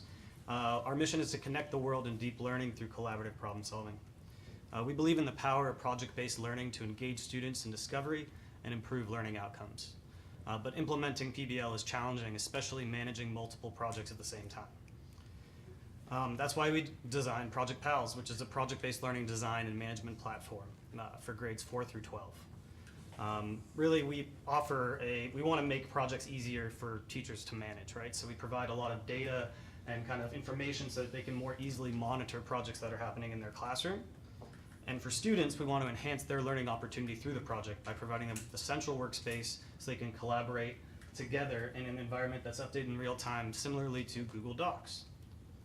It's really an end-to-end project management solution spanning planning, collaboration, monitoring, all the way through publishing projects and portfolios. Creating a project is really easy. Students can join a team. It's just really it's as easy as filling out a form. They can join a team, provide a driving question, import resources just through attaching a URL or uploading media files. If they don't know exactly what they want to do an investigation about, they can reference our project library and then use one of those for inspiration. We can also we encourage teachers to do interdisciplinary inquiries by providing them with tools to co-author and co-manage projects across classroom walls. The collaboration workspace is really where the magic happens. This is the shared visual workspace that's updated in real time. Students create all the content within the application. So the application is really just a blank canvas, and then there's some tabbed workspaces up there to help structure the process. Our default tabs are like questions, components, analysis, things like that, but if that doesn't fit into the framework of the project, students can easily add new workspaces that fit into the project domain. Then students use these tools on all the kind of left panel over there, all the different content creation tools that students can create. They can add text boxes or images, or they could use one of our pre-formatted content tools like creating a component in this example. We also have Google Drive integration so they can bring in Google Docs and spreadsheets as well into the project domain and make that a project asset. And then as they create project assets, all of that is stored kind of in this content repository, which can then be dragged and dropped within the workspace regardless of the workspace that it was created in. So if they create a component, but then they want to reuse that component later when they're doing an analysis, they can just drag that into the workspace and reference it at any time. Also, we have mind mapping tools to then take all the project assets that you've created throughout the project domain and start to create mind maps of meaning to try to find relationships between those assets in your analysis of the problem. Ultimately creating a structured analysis, which then usually takes the form, the ultimate deliverable of a digital poster board or a slide deck, which is then meant to be presented to an audience. And again, within this presentation, you can pull in any of the assets that you previously defined or add new assets to the presentation. In terms of monitoring, we provide really powerful project analytics, which show what individuals actually did within the project domain. So we're trying to solve that age-old problem of who actually did what within this project. So we have every action that's taking place within the workspace is tracked and then reported back. This is all also updated in real time. So as teachers see, and maybe they see, through the monitoring tools, they see that a team is struggling, they can then start to scaffold or comment or chat within the project domain of that specific team. And then assessment, we have assessment tools as well. You can create your own rubric or use one of our existing rubrics and publish portfolios beyond the classroom to a school library or just share with parents. We're in early phase. We just started doing some pilots in the spring, but we've already gotten some great feedback. This is my favorite quote so far. And we're looking for implementation partners here in the Austin area. So if you're interested in using a free trial in your classroom, please come find me. I'd love to chat. Thank you. All right. Okay, questions for Yuri? So is this tool available to use in the workspace? I mean, it just looks amazing. It looks really cool, and I'm really impressed by just the interface, the work you've done there, aside from the applicability for project-based learning. Thank you. Yeah, we have actually heard from a couple different corporations that are interested in using this tool. So we haven't quite yet broached that in terms of the target market. This was actually designed by, my mom is the founder of this. She's a former technology teacher. Yeah. So, septuagenarian co-founder. And she's the teacher. I'm actually a marketer. Used to be head of marketing here at Favor and at Frontgate Tickets. So I'm a local guy in terms of marketing, and I'm helping her bring this out there. But being that we've gotten interest from that, it's definitely part of our rollout plan. So your projects that are already preloaded in there, are they aligned to Common Core TEKS? Like, are they? Yes, that's the part where really we focused mainly on the tool so far, but we're now starting to develop more content, and we're tying in all those projects to Common Core standards. We're also integrating Common Core standards API, so if you were to create a project, you could then also align those to standards as well. We definitely want to leverage a lot of the user-generated projects that are coming out there, publish those so that teachers can inspire each other as well. All right, grab Yuri after, ask him any questions that you have left. Give him one more round of applause. Thank you. Okay, so up next we have Kate with Disrupt Ed, and following that we have Wijia with The Learning City.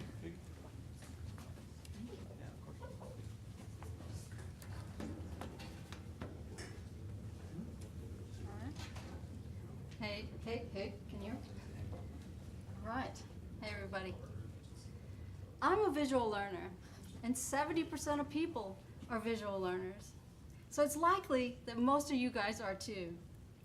Visual learners, they get shut down when they're barraged with text and can easily get distracted during lectures.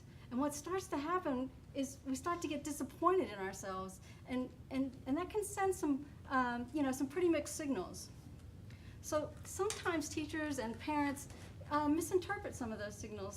So what happens to a child that is mislabeled as having, a learning disability?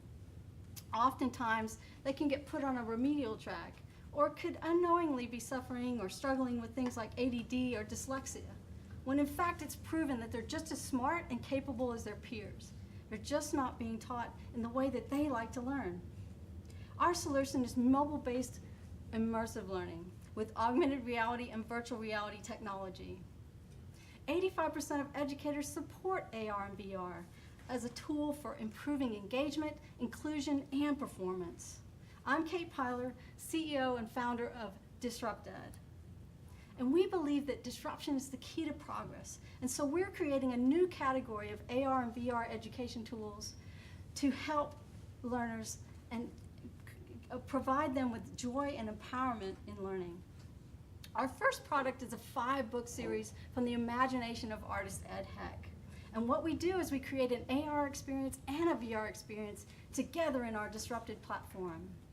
The AR version is like a virtual pop-up book that brings all of those characters to life.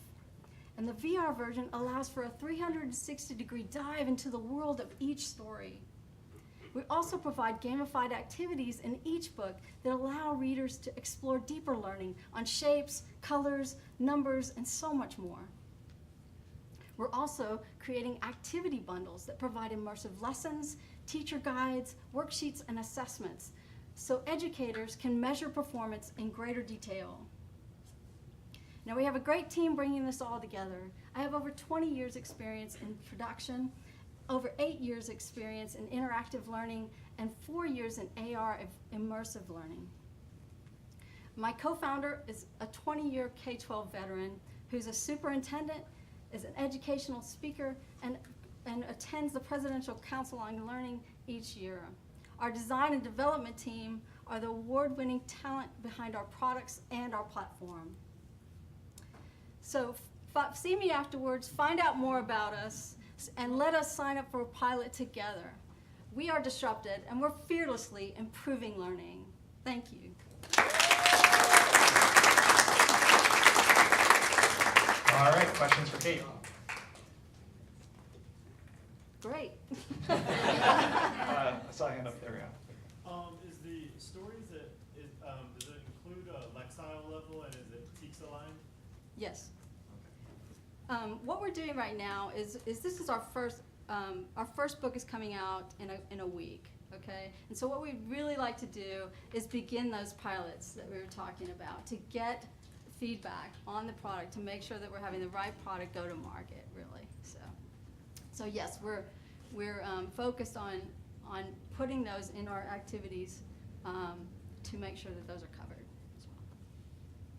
You have any consideration for autistic or other Yes, students? in fact, we just did a use case the other day with a couple of parents and their daughter who's 4 years old, and she has special needs.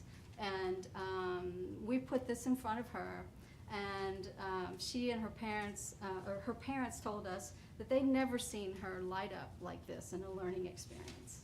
So that was very special to us. So we're definitely seeing reactions like that.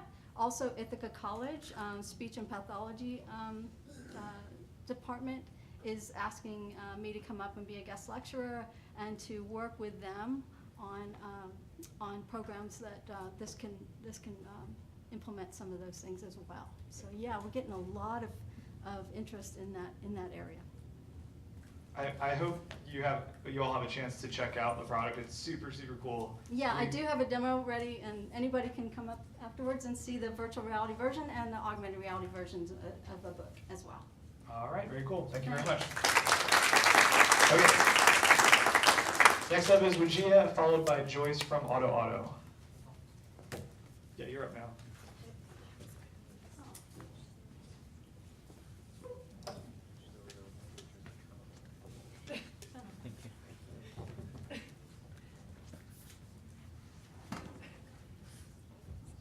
Hi, my name is Wijia Zhang. I'm the founder of the Learning City, and this is an Austin startup. I had a PhD in science education, and after that I went to industry to make a living.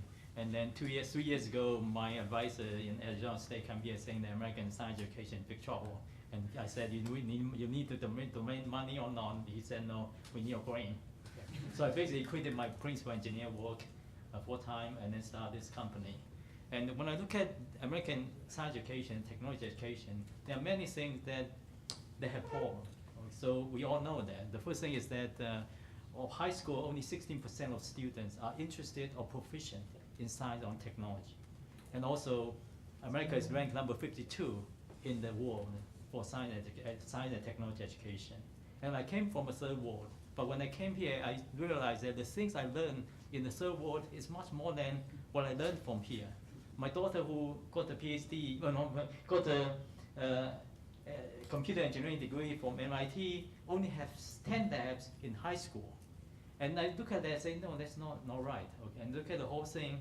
There are several things that we can improve. So that's why I put everything I learned and everything I have experienced into this Learning City.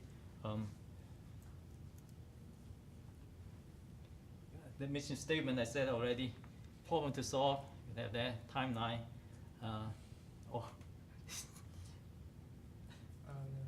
Yeah, so look at here, we have a couple things. One is that, what are things that are most important for science, technology, learning? One is the imagination. When kids, you need to inspire their imagination. And second thing is the exploration. You learn things by expanding that exploration. And then there's innovation. I have 20 patents, I know how innovation works. So I try to put everything together into the Learning City. And for imagination, we need to start very early. When I look at how I inspire my kids, I never taught her programming, but I just teach her how to count, how to add, how to multiply, and how to divide. And those are basic skills that every student can learn and should learn. And this can be done in a very artistic setting. This to inspire her interest and her imagination in science and math, and just get her motivated. So I designed Math Kinder just to inspire that. And for Math Kinder, once kids get interested, you can explore more advanced topics to the kids. So that's one thing. And second thing is the exploration. Newton found the gravitational laws by watching apple fall down. In today's technology, we have sensors, all kinds of sensors that can help explore that. So we just built lab pack to embed all these sensors into our learning system so that students can experience gravity force, acceleration, velocity, distance, everything they can experience. And this can build immersed learning for the kids. So we're building that for the kids to explore. And after that, we have a secret sauce for innovation. And I'm not going to, it's just to teach how kids to teach them to invent, to innovate at a very, very, very early age, and to reward them. And that's another thing we're building. So we are building imagination, inspiring imagination, and we are kind of expanding the exploration with the tools we have. Then we are kind of teach them to innovate. And that's very important for America. If America want to stay #1 in science technology. Okay. Yeah. So we're running over on time, Yeah. so let's give him a round of applause. We've got time for maybe 1 or 2 questions. How many of these modules or kits do you have currently, and what are your plans for expanding exposure to different ideas in science? Yeah, that's a great question. First, for math kinder, I just built from level 1 to level 3, and that's add, subtract, multiply, and division. And that's what Piaget, the educational psychologist, said. These are fundamental things for formal thinker. Once you have division, you become a formal thinker. Then you can go beyond that, different thing. So we have that. Then we're going to building that based on the standard, math standard, not the common core, the TX standard to build up that. And that's one thing. For this one, for the Newtonian world, we're building the exploration for the Newtonian world. We have the acceleration, force, the momentum, everything that are taught in introductory physics. We have those. And also temperature, light, heat, everything that are very common for daily real world experience. We have those also. All right. Any other questions? All right, let's give him a round of applause. Thank you very much. Okay, so next up we have Joyce, and our final presentation is from Siddharth with Trashbots. And I just want to point out, by the way, what grade are y'all in? Senior. Sophomore and senior in high school. Really, really cool startup, and they have pitched at South by Southwest EDU for, was it Learn Launch, or what was the? Oh, the Student Start. Yeah. Okay, cool. It's co-working. So my CEO could come today, so it's going to be the two of us. Thank you. Thank you. Well, if I get this to work. It says you're doing it near built-in retina. There you go. Wouldn't be a meeting about tech if we didn't have a tech issue. I think the TV's on. Is it? No, it's on. There's a light on.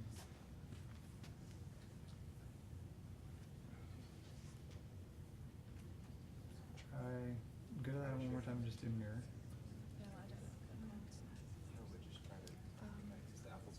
Which one? I think that one. It says you're connected. Where's That's the weird. original computer you used? Maybe that one closed it down. Where, did you bring It's your the own? same one, yeah. Oh, You got it? Okay. Cindy. Oh. Oh, that was, yeah, that was someone else's in, or? Okay, so now try co-working again.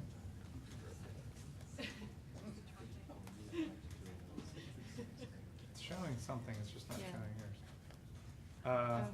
Okay, hey Trashbots, do you guys want to try and connect? I know you practiced earlier, and we can just Yeah. switch spots. All right, let me try my If computer. you will Sorry. email that to Daniela, because she can connect. Sure. Just try my computer. Okay. See if that works. If it works, you can use ours as well later.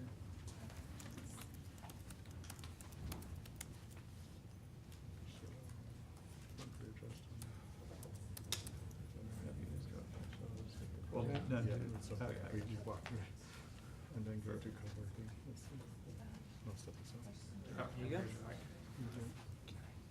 I'll give you both a mic. Thank you. Just give it back to me. Yeah. Right. All right. I think we're going to go ahead and start this then. Hey guys, my name is Roj Srinivasan. And I'm Siddharth Srinivasan. And we're two co-founders of Trashbots. Trashbots is a highly affordable platform to teach science, engineering, problem solving, and creativity for kids in K through 12.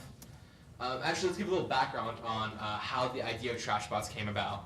Siddharth and I have actually been going and teaching in orphanages in Southern Asia for the past 4 years.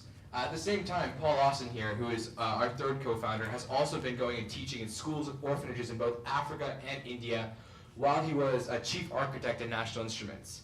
He's since retired and joined TrashBots. But when we were teaching there, we realized that there were a lot of issues with education, especially in the developing world. But then we realized that these issues were not only in the developing world, but also could easily be translated here to the developed world. These issues were around like all the existing types of STEM kits that were available to teach problem-solving, creativity, and then also programming and engineering ideas like that. So currently, as a teacher, you have two different solutions when if you want to teach robotics or STEM in your classroom. First, you got pre-existing STEM kits like the Mindstorms and Vex and Spiros, but these are extremely expensive and can cost up to $1,000 when you include the computer and all these peripheral materials. At the same time, then you have the do-it-yourself kits like Raspberry Pi, Arduino, and so on, which is very scary to teach for a teacher because you have to learn how to flash and your Arduino, and it's just very confusing. We at TrashBots take a different approach to making our robotics kit. We have 4 main points, different approaches in making our TrashBots kit, the first being the most important. It's the TrashBots ethos. This means that we permit our users to use stuff from their local environment, such as popsicle sticks, water bottles, and yogurt cans. This allows the students to encourage their creativity, and it helps them build their creativity and problem-solving skills, which might be very useful in their in their job in the future. We also leverage low-cost technology such as Android and the BBC Microbit. We also require minimal infrastructure and have a structured curriculum to accompany our robotics kit. Using these approaches, we have some key implications using our, sorry, going too fast here. Our kit is highly affordable because we use that low-cost technology such as Android. It can scale from kids using it in kindergarten all the way till 12th grade. We have maximum accessibility because we require minimal infrastructure, and we enhance more creativity because of our TrashBots ethos. In the past couple of months, we have made leaps and bounds from in January 1st piloting out our program in an orphanage in India to winning the South by Southwest award, as Sean mentioned, to be admitted into a 3M-backed accelerator in April. We also showed off our product in iPad Palooza, and just this past August, we were in a pilot test with the Peruvian Ministry of Education. At the same time, we also have non-binding pre-orders from 45 different schools here in the US, Canada, and Australia. If your school is looking to maybe try to pilot this TrashBots kit in your school, please come talk to us. We'll be here after this. And make sure to follow us on Twitter at TrashBots.org and visit our website. Thank you. All right. Questions for TrashBots?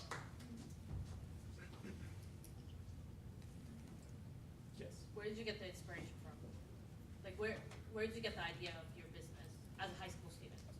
So as I mentioned at the beginning, we've been teaching in orphanages for 4 years.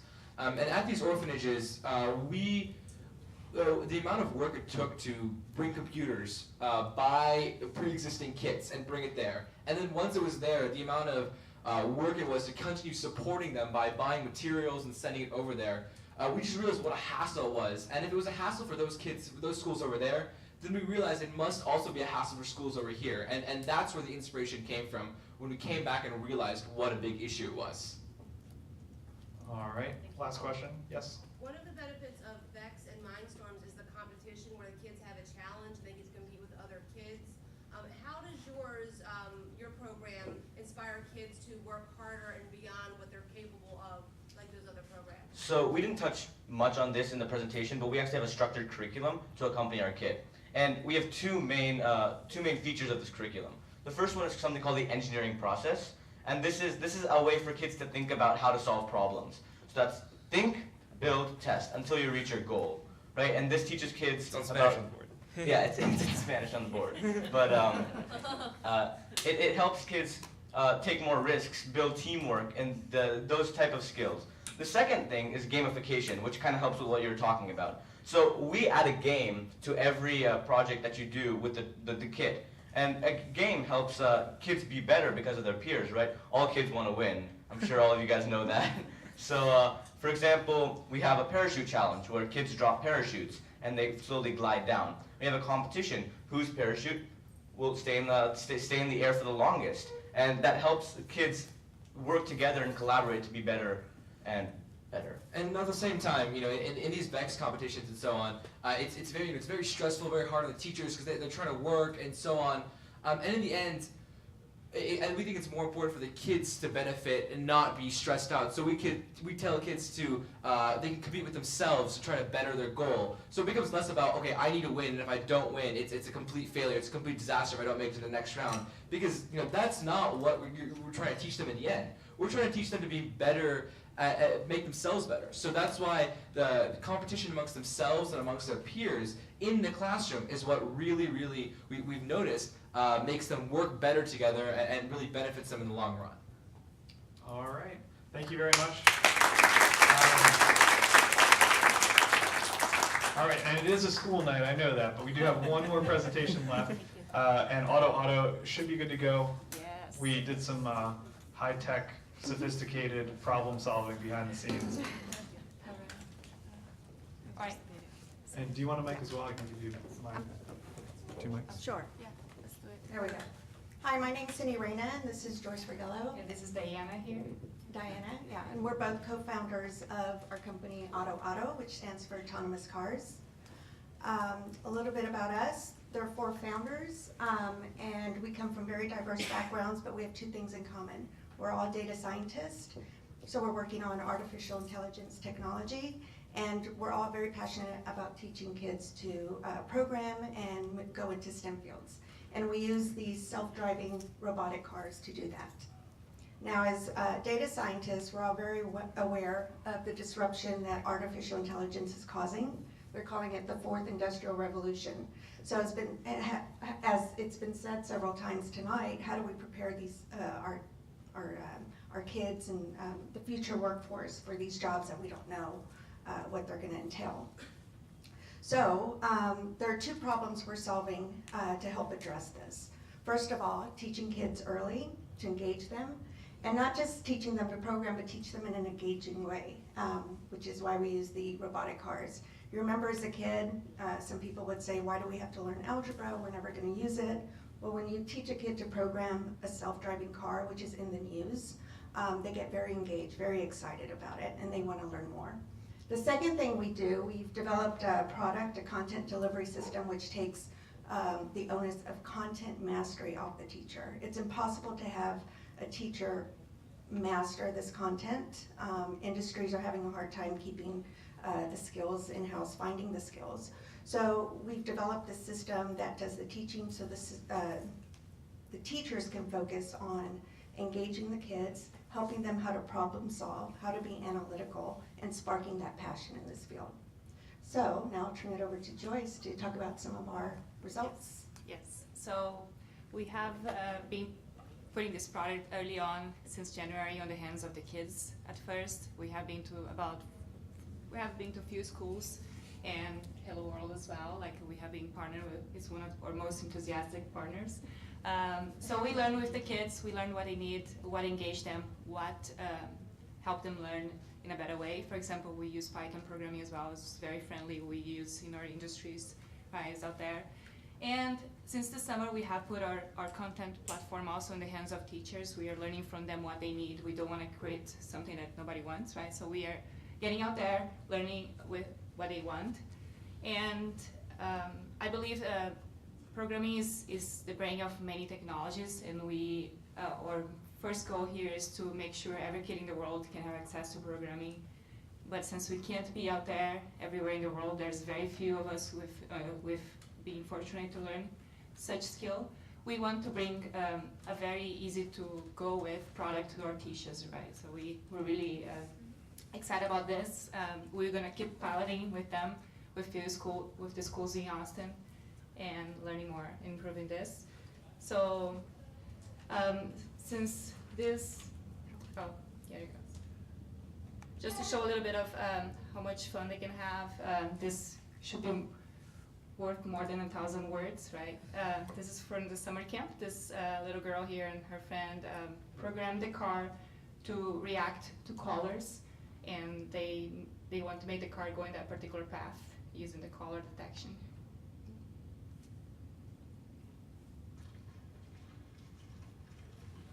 So it's detecting red there.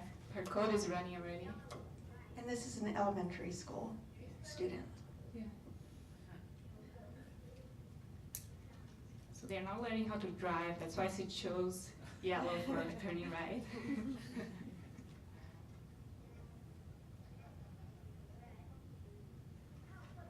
Red to go forward, and green to go backwards. A little bit of her code over there. Anyways, so we just wanted to share a little bit of what we are doing out there. We are very happy, with all this and the students that we have reached to, the teachers we have had this product, and we would love to learn more with you. We have more about your school. We can come and do a demo with you, show this to your kids, see if you like it, get your feedback. We'd love to do that. So please come talk to us if you have any interest in this. Thank you. All right, round of applause.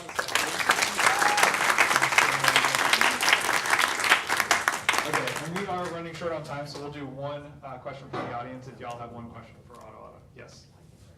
Yeah, I noticed that you said the teachers don't need to have the content mastery of it. My question is, if a kid runs into a problem and doesn't know how to figure out how to solve coding, for example, what do they do if the teacher doesn't know how to answer their question on how to solve the problem? That's a great question. So we are offering this in video and text format. We are also being there as much as possible with if they can't solve something, there's hints, there are options to learn more. We are also building a community of help around it, where the students itself outside that school could help in a community. Like we learn as a coder, we go to Google, we answer each other's questions, go to Stack Overflow. But we also are planning, we have a training system for our teachers as well, so they can learn with the platform in a different way as well. So that can be an opportunity for them to learn how to code as well, if they want to, and to then pass that along.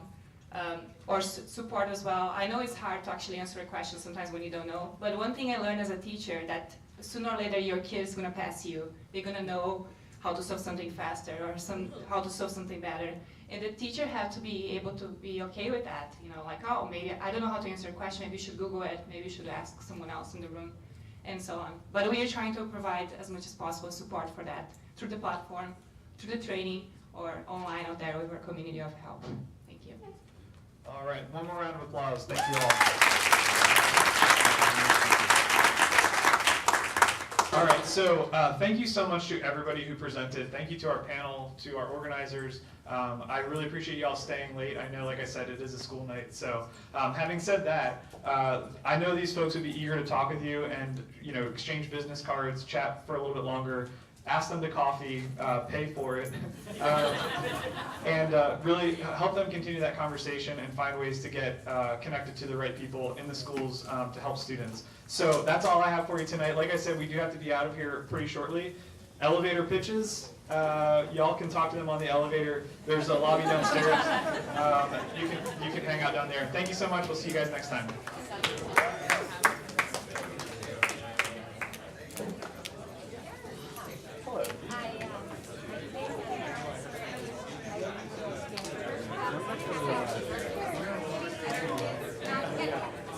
Oh no! You thought it was EdTech?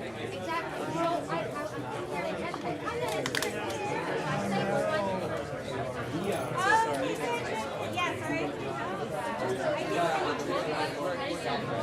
I have a great answer. There's a live stream. Saved. We did it.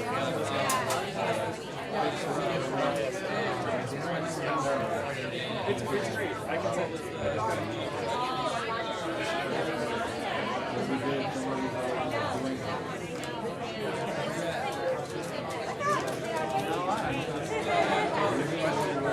So I would say you want to summarize.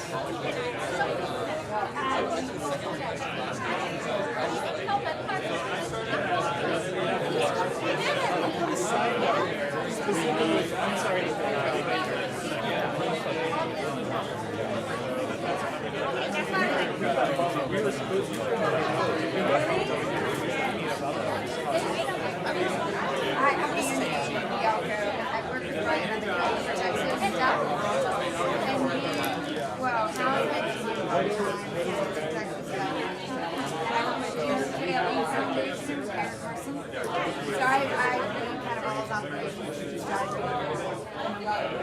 We're trying to do the conversion. What? I saw them up there. They're not on your website. So what are you doing? They're not on our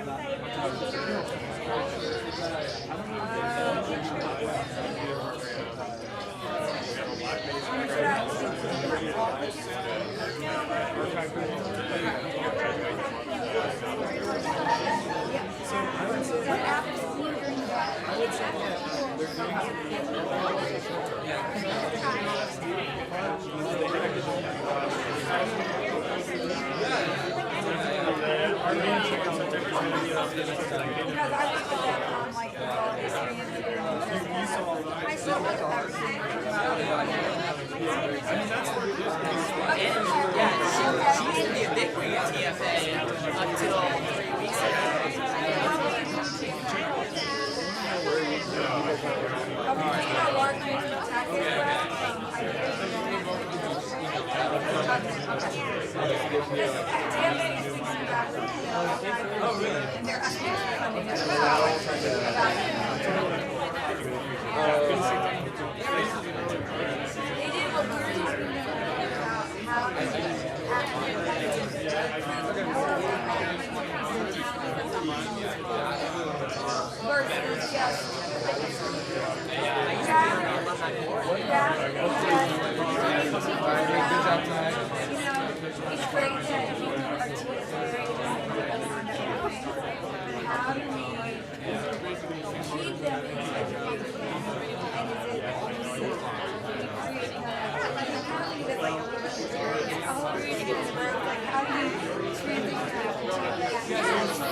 Yeah.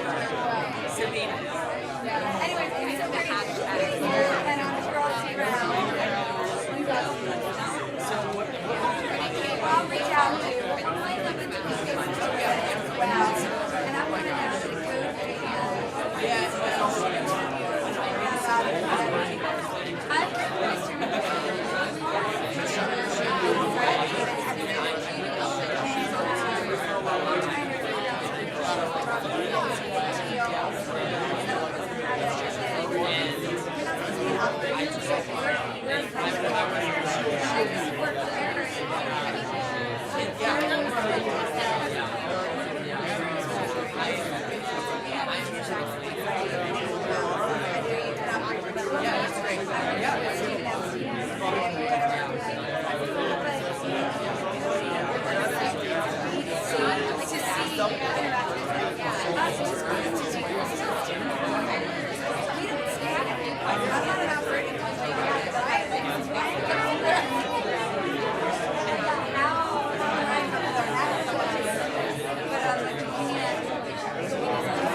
I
don't know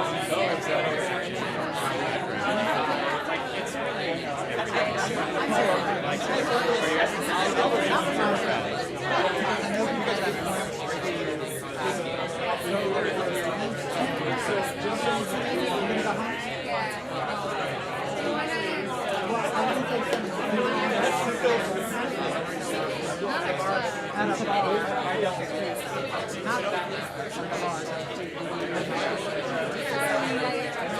it's